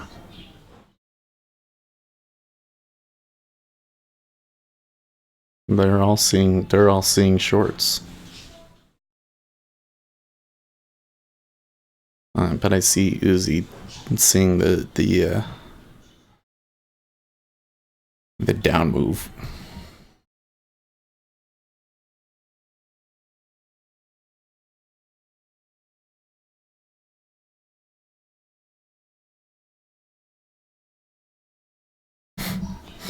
This thing right here. Right there, you see it. Lower low on cumulative delta, despite a big discrepancy in price. Okay, so that was expected.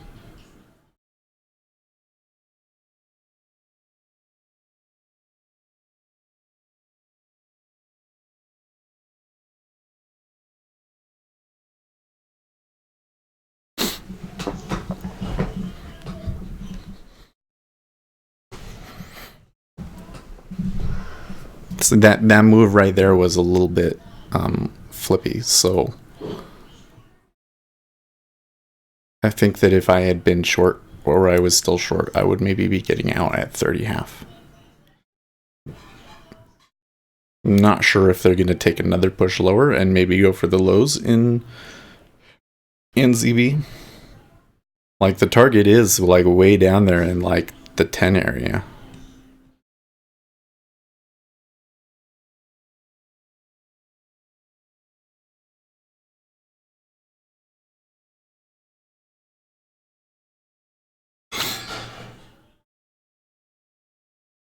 What I'm seeing in the E-mini does look like they might reverse here though. I'm not seeing that 30.5 bid hold yet, or any pulling at 31, but I do think that they're going to trade back into 31.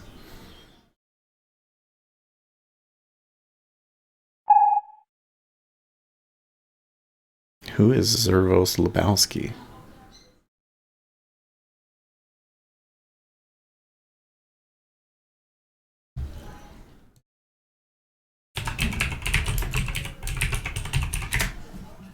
Okay, that's a little bit better.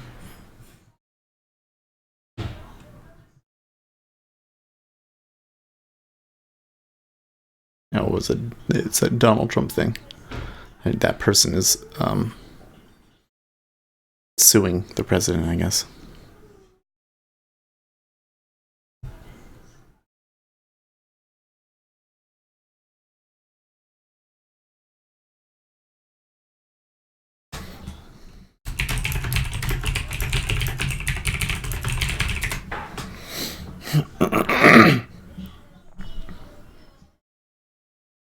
Okay, Uzi got +1 out of that.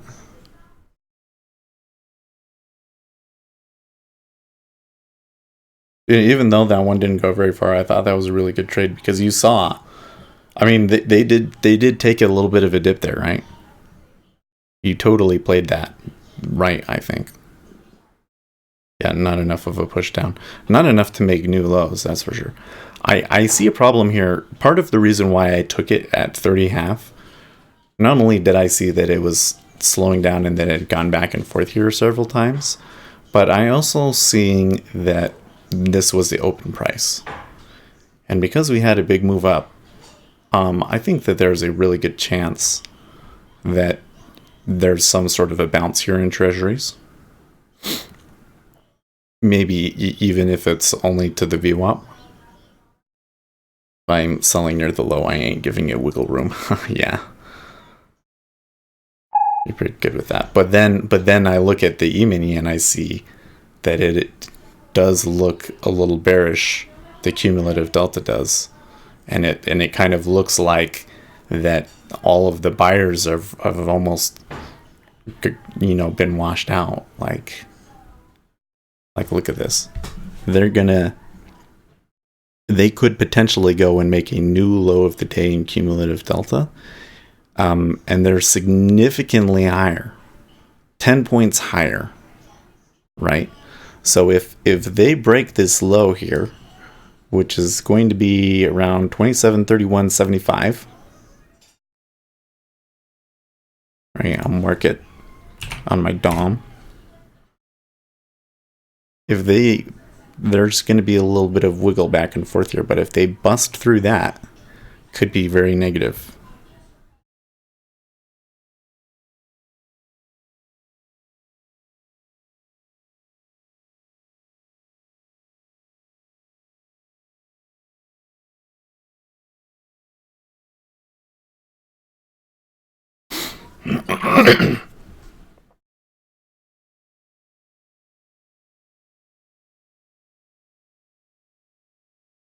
Okay.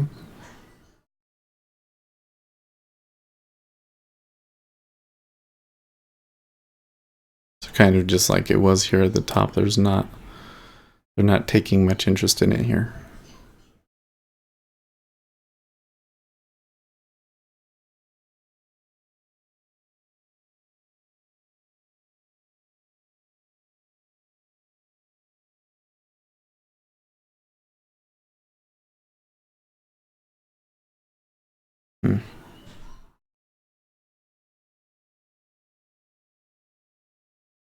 They're starting to trade a lot of volume in through here.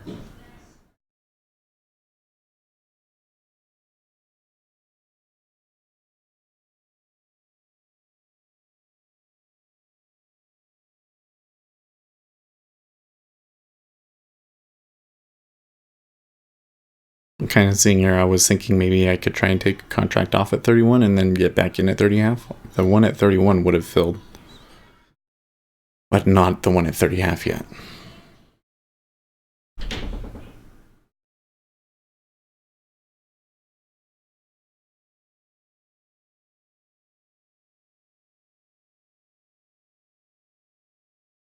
I don't know. I think that this is maybe... Well, I don't know. This is a tough one. There was a move up and it completely retraced. the chances of having another move up and making a new high are low, I think. The chances of it breaking here and making a new low, I'm uncertain. It may, okay, so it would have actually gotten a fill there now. It may actually be slightly more likely that we break the lows. But then your risk reward is better on the upside. And this E-mini coming back up here is starting to look a little more positive.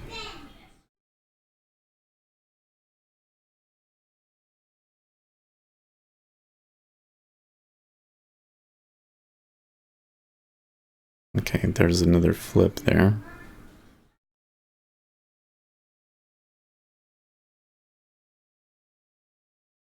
Yes, did turn at least momentarily.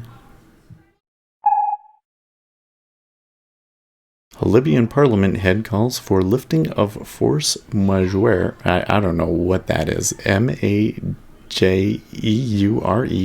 at biggest oil field.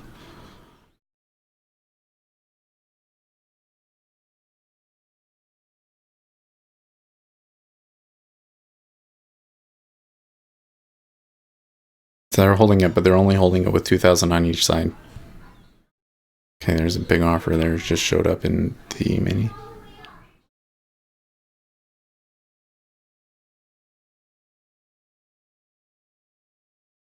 And they're trading into it.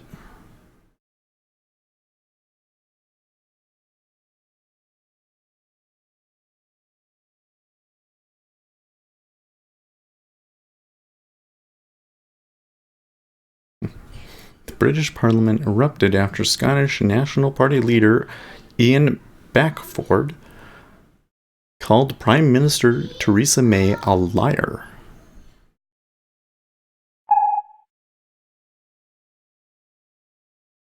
U.S. job openings soared to an all-time high, 800,000 more than unemployed workers.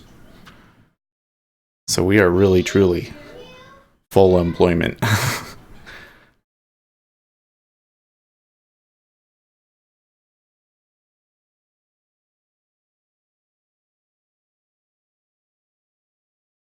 So I did see a short-term turn there in the E-mini, but it's not really going down.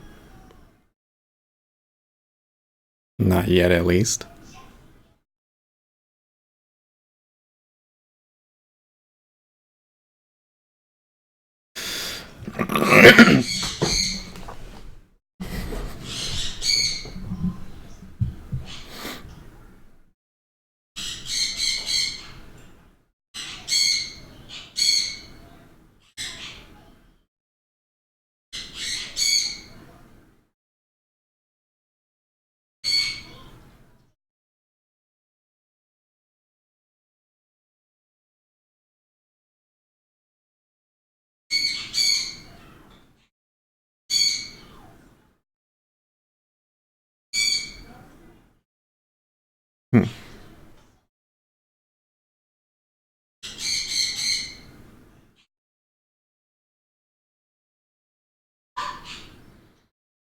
I'm watching this price right here. In the 5-year. See, pulled. Pulled. 10-year ticked up. 5-year hasn't ticked up, but it pulled. And it's probably going to tick up. Once that ticks up, then you have a really clear pivot or swing. Nope, they didn't do it.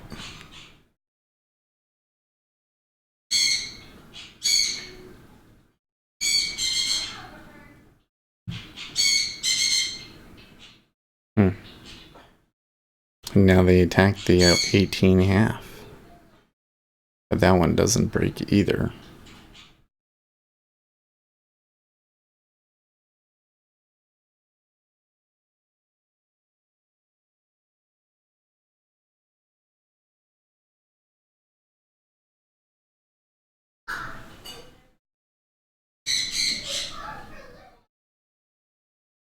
Kind of sucks when you're waiting for something to happen and then you see it happen and then it only lasts for a second and then things go back to the way that they were.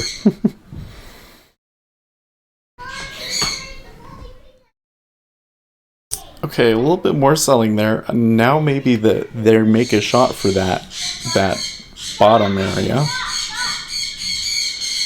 Good grief, those birds. They must have balloons out there or something. Yeah, they've got the balloons over there. Okay, so 18.5 did go offer.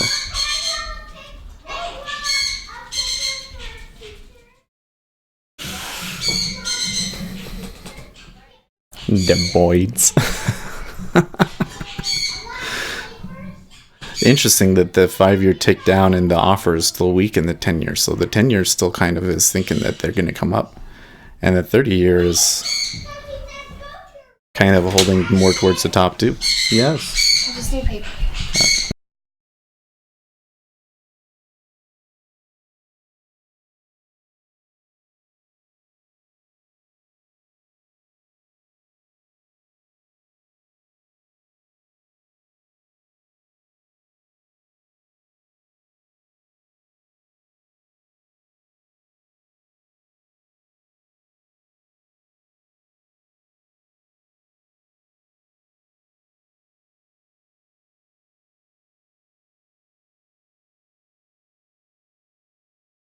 Interesting. So they attacked 31 again in the 10-year.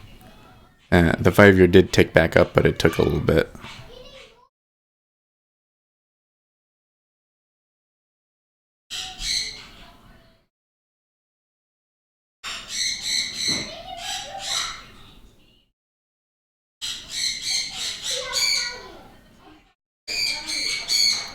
No problem is I see a reasonable amount of buying at 31 to say that they could clear that, but not at 18.75. Right. In fact, the 18.5 keeps going offer.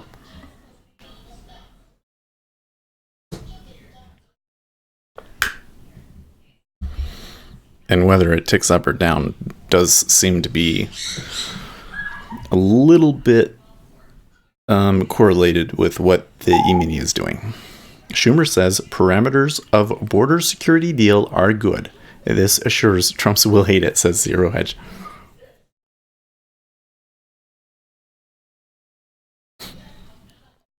Parameters. That's interesting that he uses the word parameters. Which probably is just saying that they wouldn't be able to pass the bill exactly the way that it is, that there would have to still be everybody else gets involved and makes their changes. So it's still that offer still is the weaker side in the 10-year, but the 30-year does not pull at 18.75. The E-mini is making a push towards that high. They may be overdoing it and making a swing again.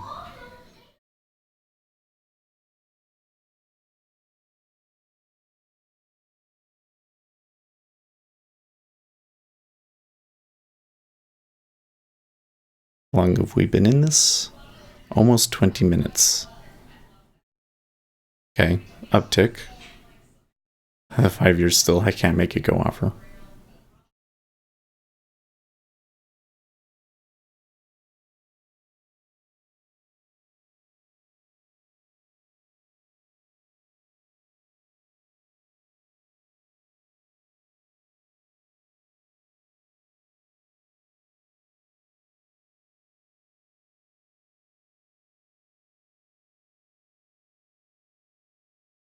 Okay.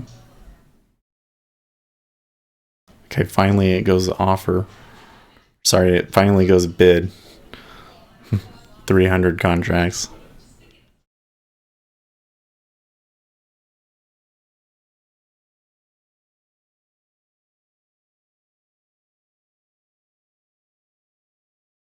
The 5-year is still not super encouraging, but that could be enough.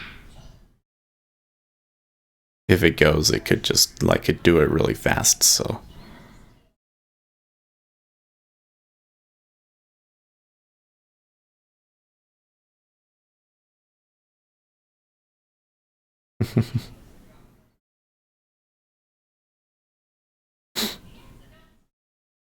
So wait, does it, Uzi, you got out now, right?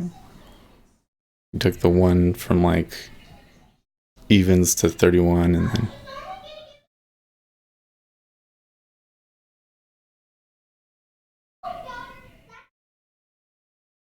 okay, so now 19 is pulling.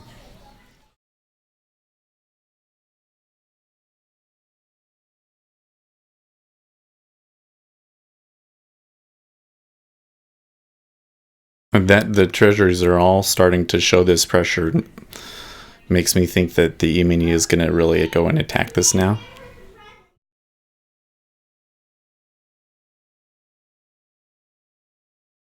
Let's clear out that high line there since we don't need it. Now there's this.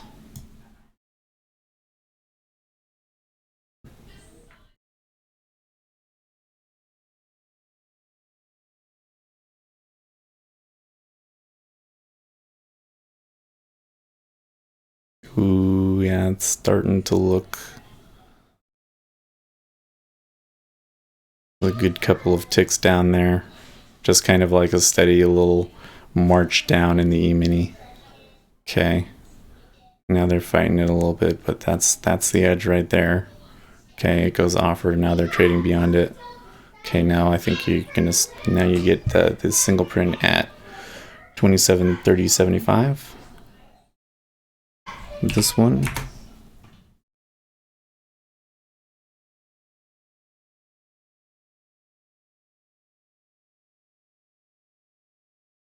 Once you get past this, then we need to go. Then we probably go to here.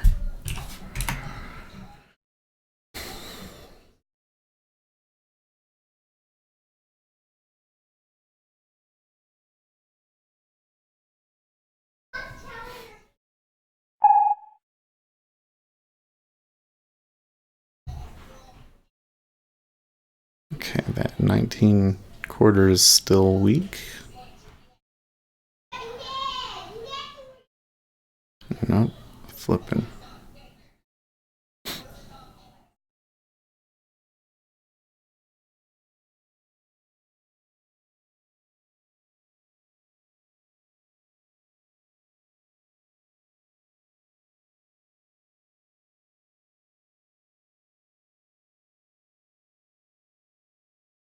Okay. Wow. Yes, came back.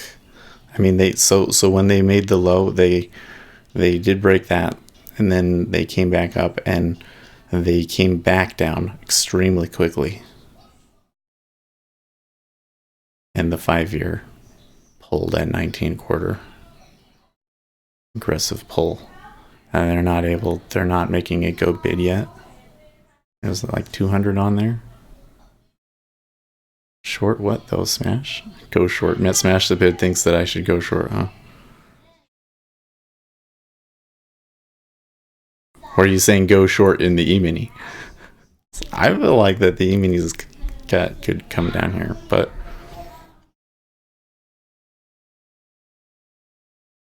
I think we should be careful about the trade that I'm making, right? Like I said, we could have a reversal or a pullback to maybe at least the VWAP, right? I think I'm going to have a hard time getting filled there at evens. Normally they would do it. You can see there is some people trading. Like there's an incentive for institutions to buy and sell at those prices, right? But a lot of this is also on the theory that the E-mini might push down lower for a significant reversal here. That is a big call that with a slightly lower probability of happening. And now that we're getting into a kind of a more equal risk reward area,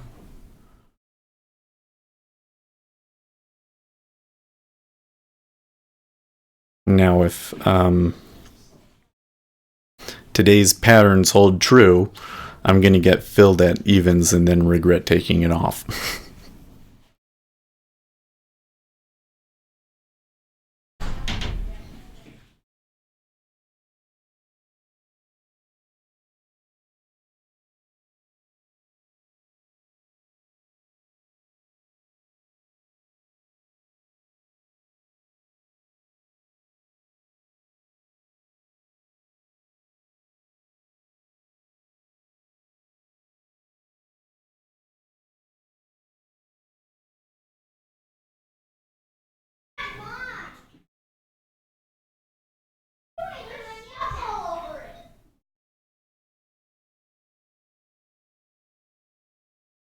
So I don't like that they probed this price, but then they didn't break this price. And now they're back above this price. I don't like that. Snap. I might have to just take +1.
Well, the price action still looks... I mean, they're staying down here.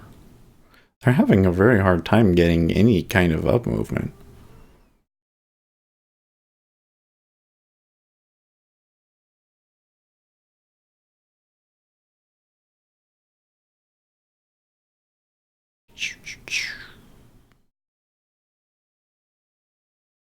Not a whole lot of interest in trading treasuries at the moment. It is 8:30. This is the time when I gotta get out.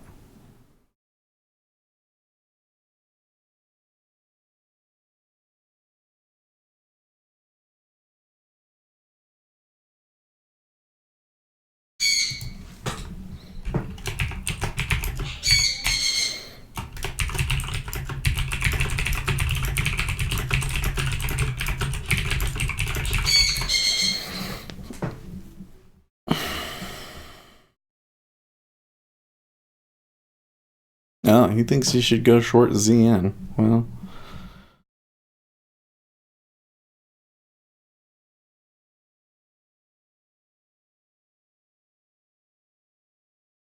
let's just remember that my first target was 122 evens, and it did go there, so I might not get quite the fills that I want. I wouldn't have been able to get filled up there.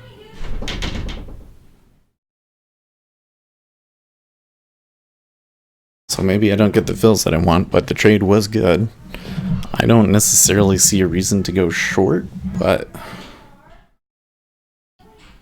the E-mini did not make what it wanted. And it's not just falling apart here. I mean, I really thought that they were just about to jump over the edge. And they kind of did and then didn't. You know what I mean? And often when I see that, that means that it's not going to happen.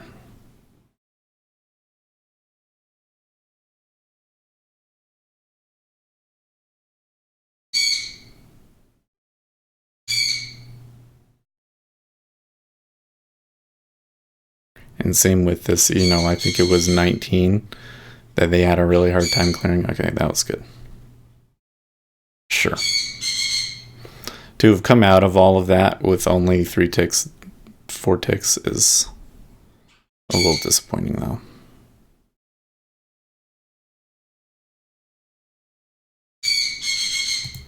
Mistakes were made.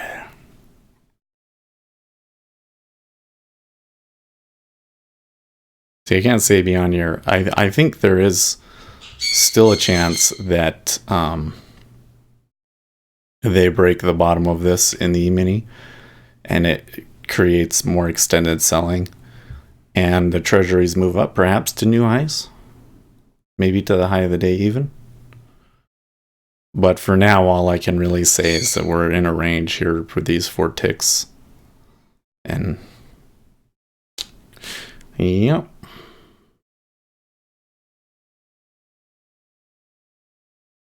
skeptical about the short, because who it wasn't Smash the Bid, was it? Was Swisso was in here earlier, was saying go short at the beginning too. And I said, well, all I know is that right now I see buying pressure. And I was a little cautious, partly because it was Tuesday and maybe partly because I was still shell-shocked from yesterday. But that trade, it only ended up being one tick when it could have been like 10. Right? But I was right. And then I tried to be too clever and lost 4 when it was a trade that I probably shouldn't have even taken. But certainly shouldn't have lost more than 2 ticks on. It just moved too fast for me to do the right thing, I guess. But then, up here at 025, I took the perfect short, and I took that one off way too early.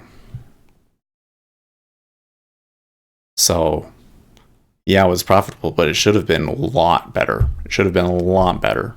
At least double that. But,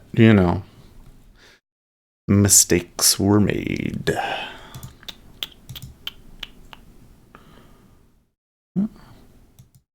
Slightly less people watching today, but that's okay. Thank you guys. I think we've had some interesting conversation today. So maybe the politics scare them off.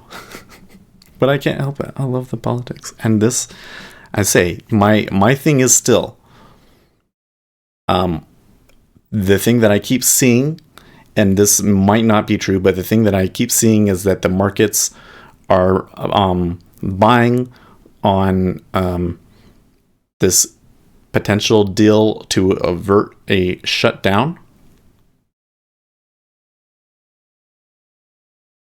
Oh, well, you did say wait for the open. I don't know. I felt like I was being my trade was being discouraged. But all I'm saying that I didn't know how far it was going to go. I just knew that next tick was going to be up,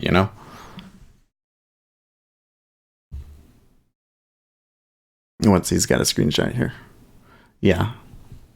No, I'll show you. He's just showing there is a D-shaped profile. So my question then on that would be, how reliable of a signal is that? Like if it's a B-shaped profile like that, what percentage of the time do they break the bottom of that profile and go lower versus not? Because I see that. It's just, I don't think that matters as much as like what the current swing appears to be doing. Or the spread, frankly, too. But the spread, I don't know. We definitely saw when it was coming. Let me zoom out here. So when we were going especially into this, I could see that the spread was moving up. But then you can see when it peaked, how the spread kind of started. It came back a little bit, and then it went actually a little bit higher, and it's kind of a little bit. I mean, I know that this is really disorganized, but this is even a little bit more disorganized. So when I saw that this spread was kind of not going anymore, that was part of why I decided that I could go. It was safe to go short up here. Well, Lucas, so the D profile tends to hold more often than not.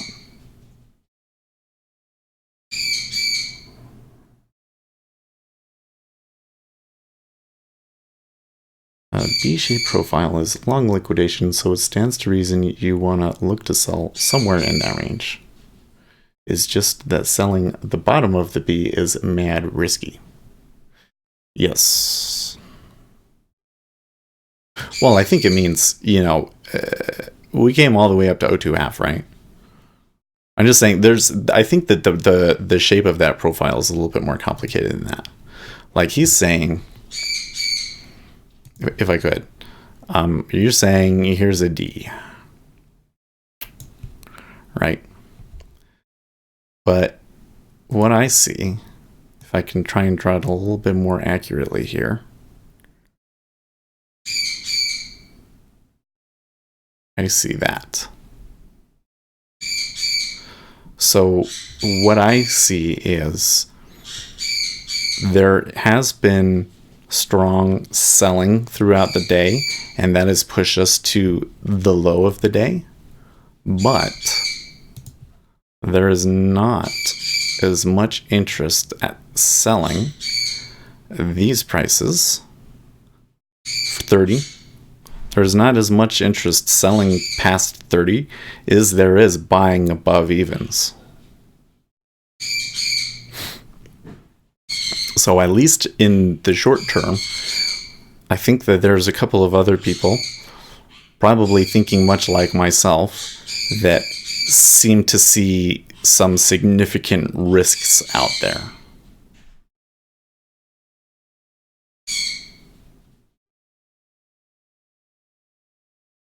Swissa says 80% chance if it goes out and back to the profile. Oh yeah.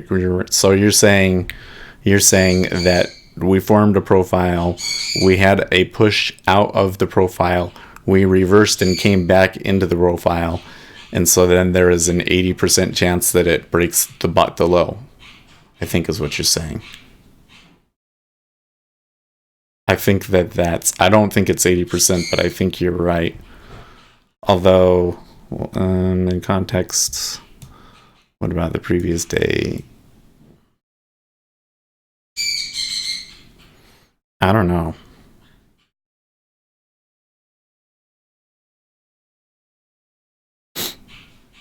What about ES?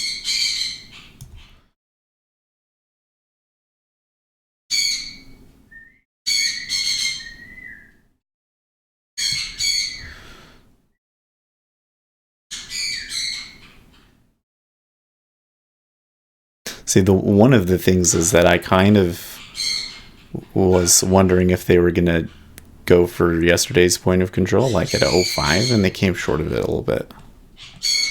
05. They came short of that. You can see, though, at the moment, at least, they're not. There's no sell momentum at the moment. It came back there, and that was enough to make me panic and want to get out. But then they did tick back up. What's this? NHS stockpiling body bags as a no-deal Brexit odds climb. Anyways.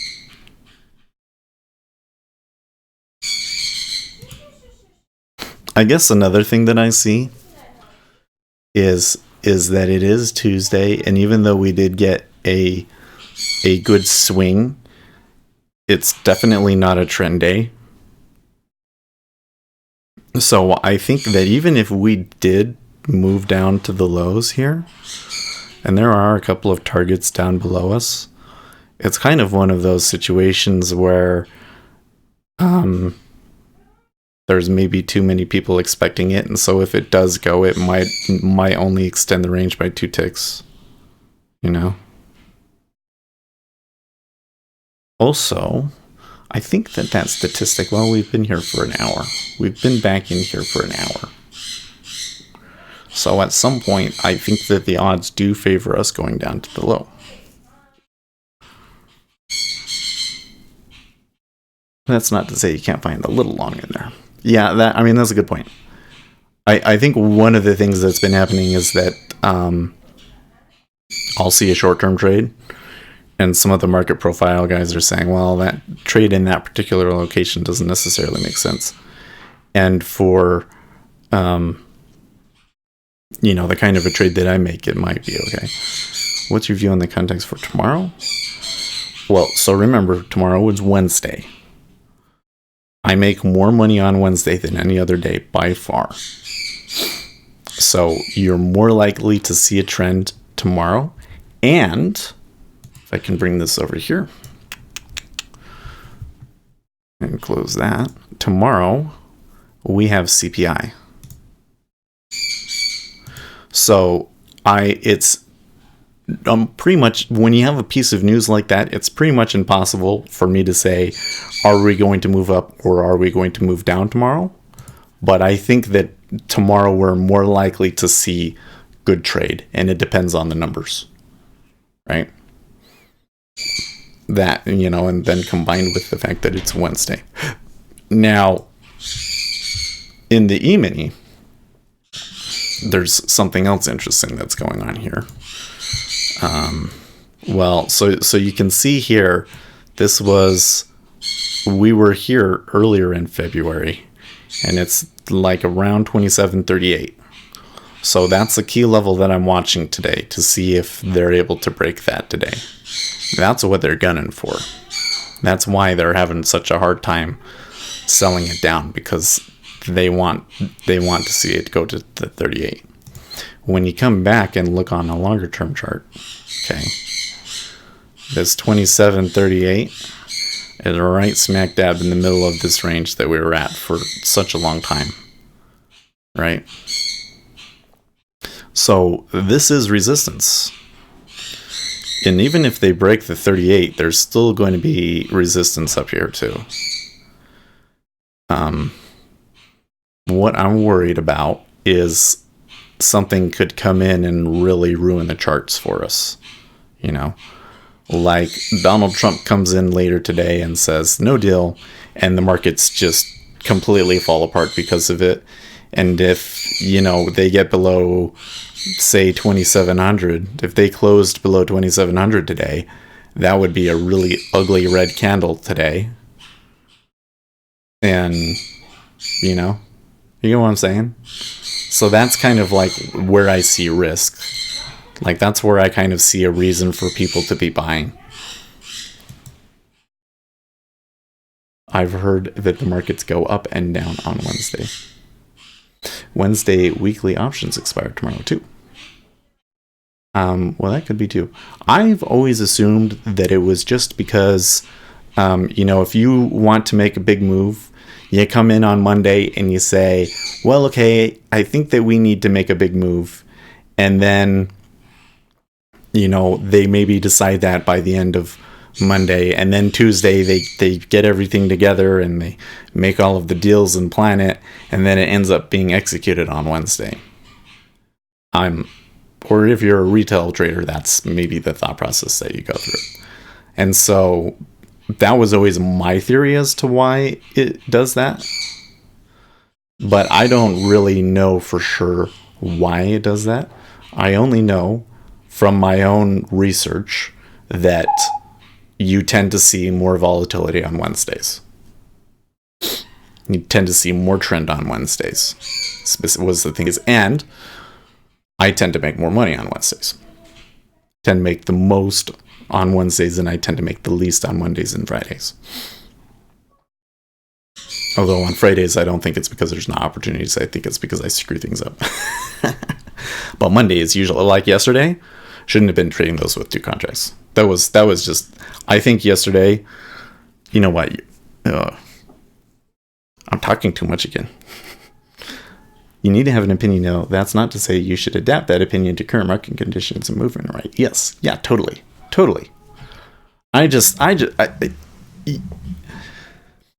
So many thoughts, guys. Okay.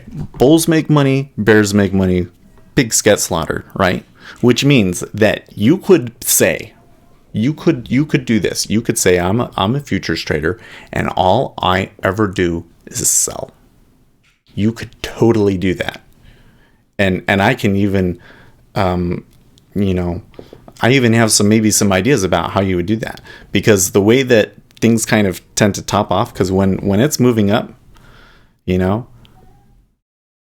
I can, when it tends to move up in Treasuries, it tends to go like this, right? That's kind of what we saw today, was a little peak like that. So you can look for that, and you can go short, and you can just take that, right?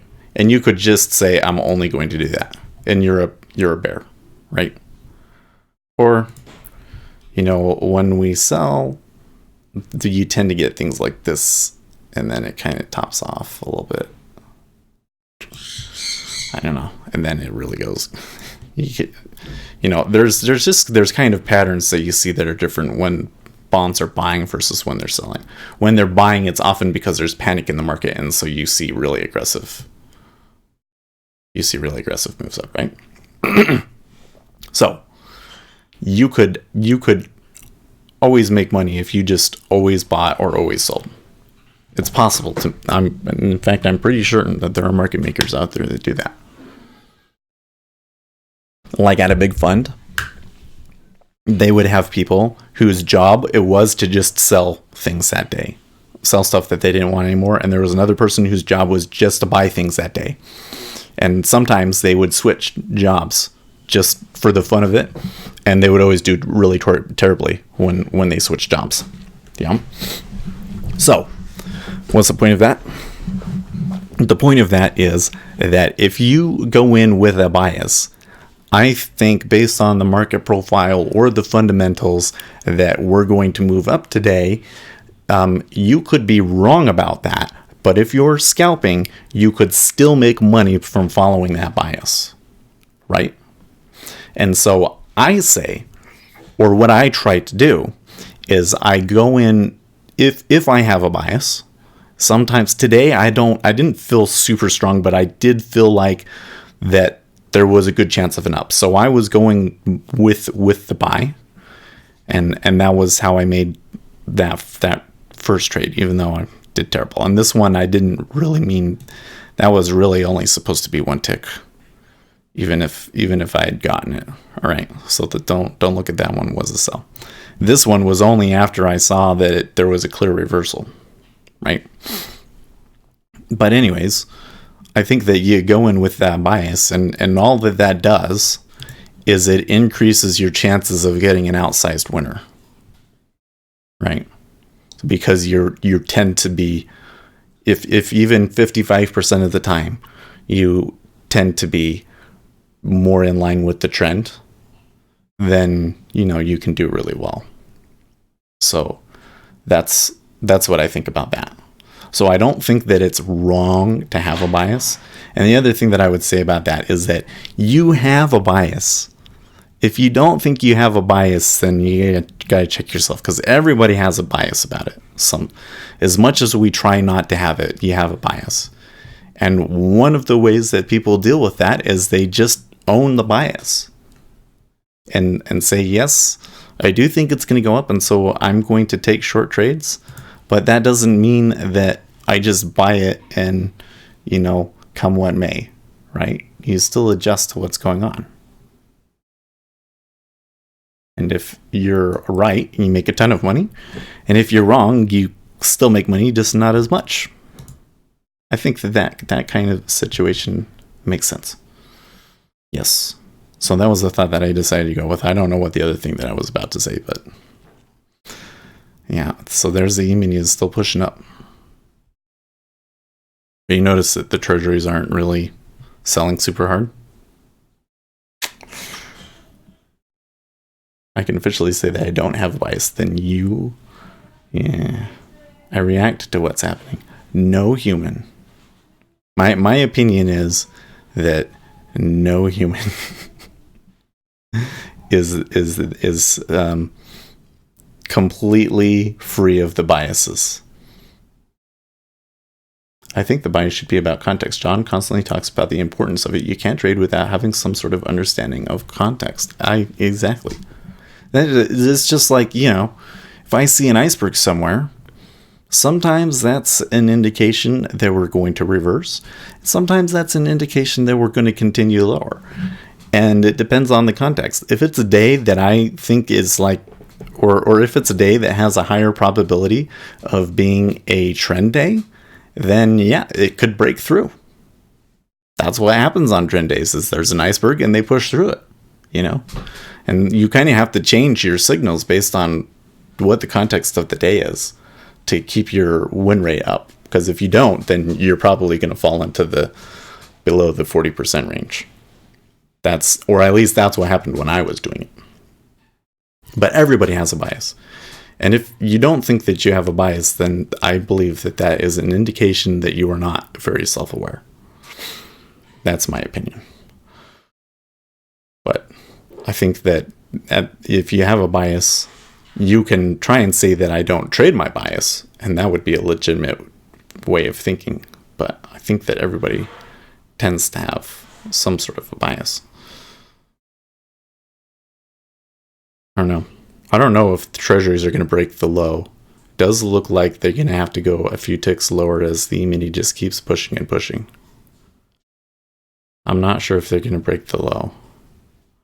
I think that if I was still going to trade, which I'm not, I'm going to turn it off here like at the end of this sentence, but it's going to, it might go down and break the low, but it would be a hard trade from a risk reward perspective to take. And you would maybe have to have been going short at evens to be taking it. You just react. I know that would be the goal, but I don't think that any human is completely capable of putting their bias behind them. That doesn't mean that you have to trade your bias, but everybody has one.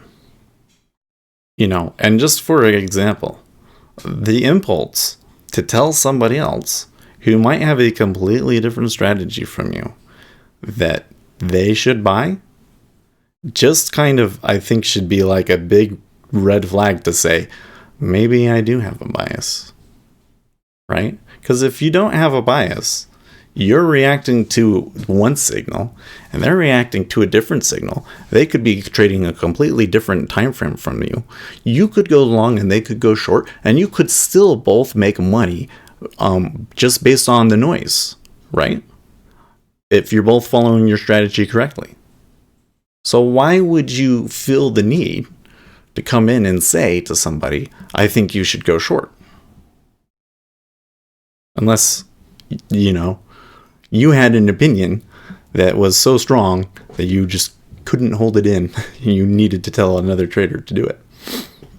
You see that layering on your depth chart is the end to push price down. I react to it. I have no clue that it pops up. I call it short at 31.5, by the way. Okay. Well, 31.5 would have been okay. If you had taken it in that zipper, which... Okay, so the E-mini did break 27.38, which is bullish. Still not sure if Treasuries go down for the low, but I think now that the E-mini has broken that high, I think that the chances of it happening are a little bit greater now. But I don't know. Anyways, I've got to go, so I will catch you guys later. And in the meantime, stay profitable, friends.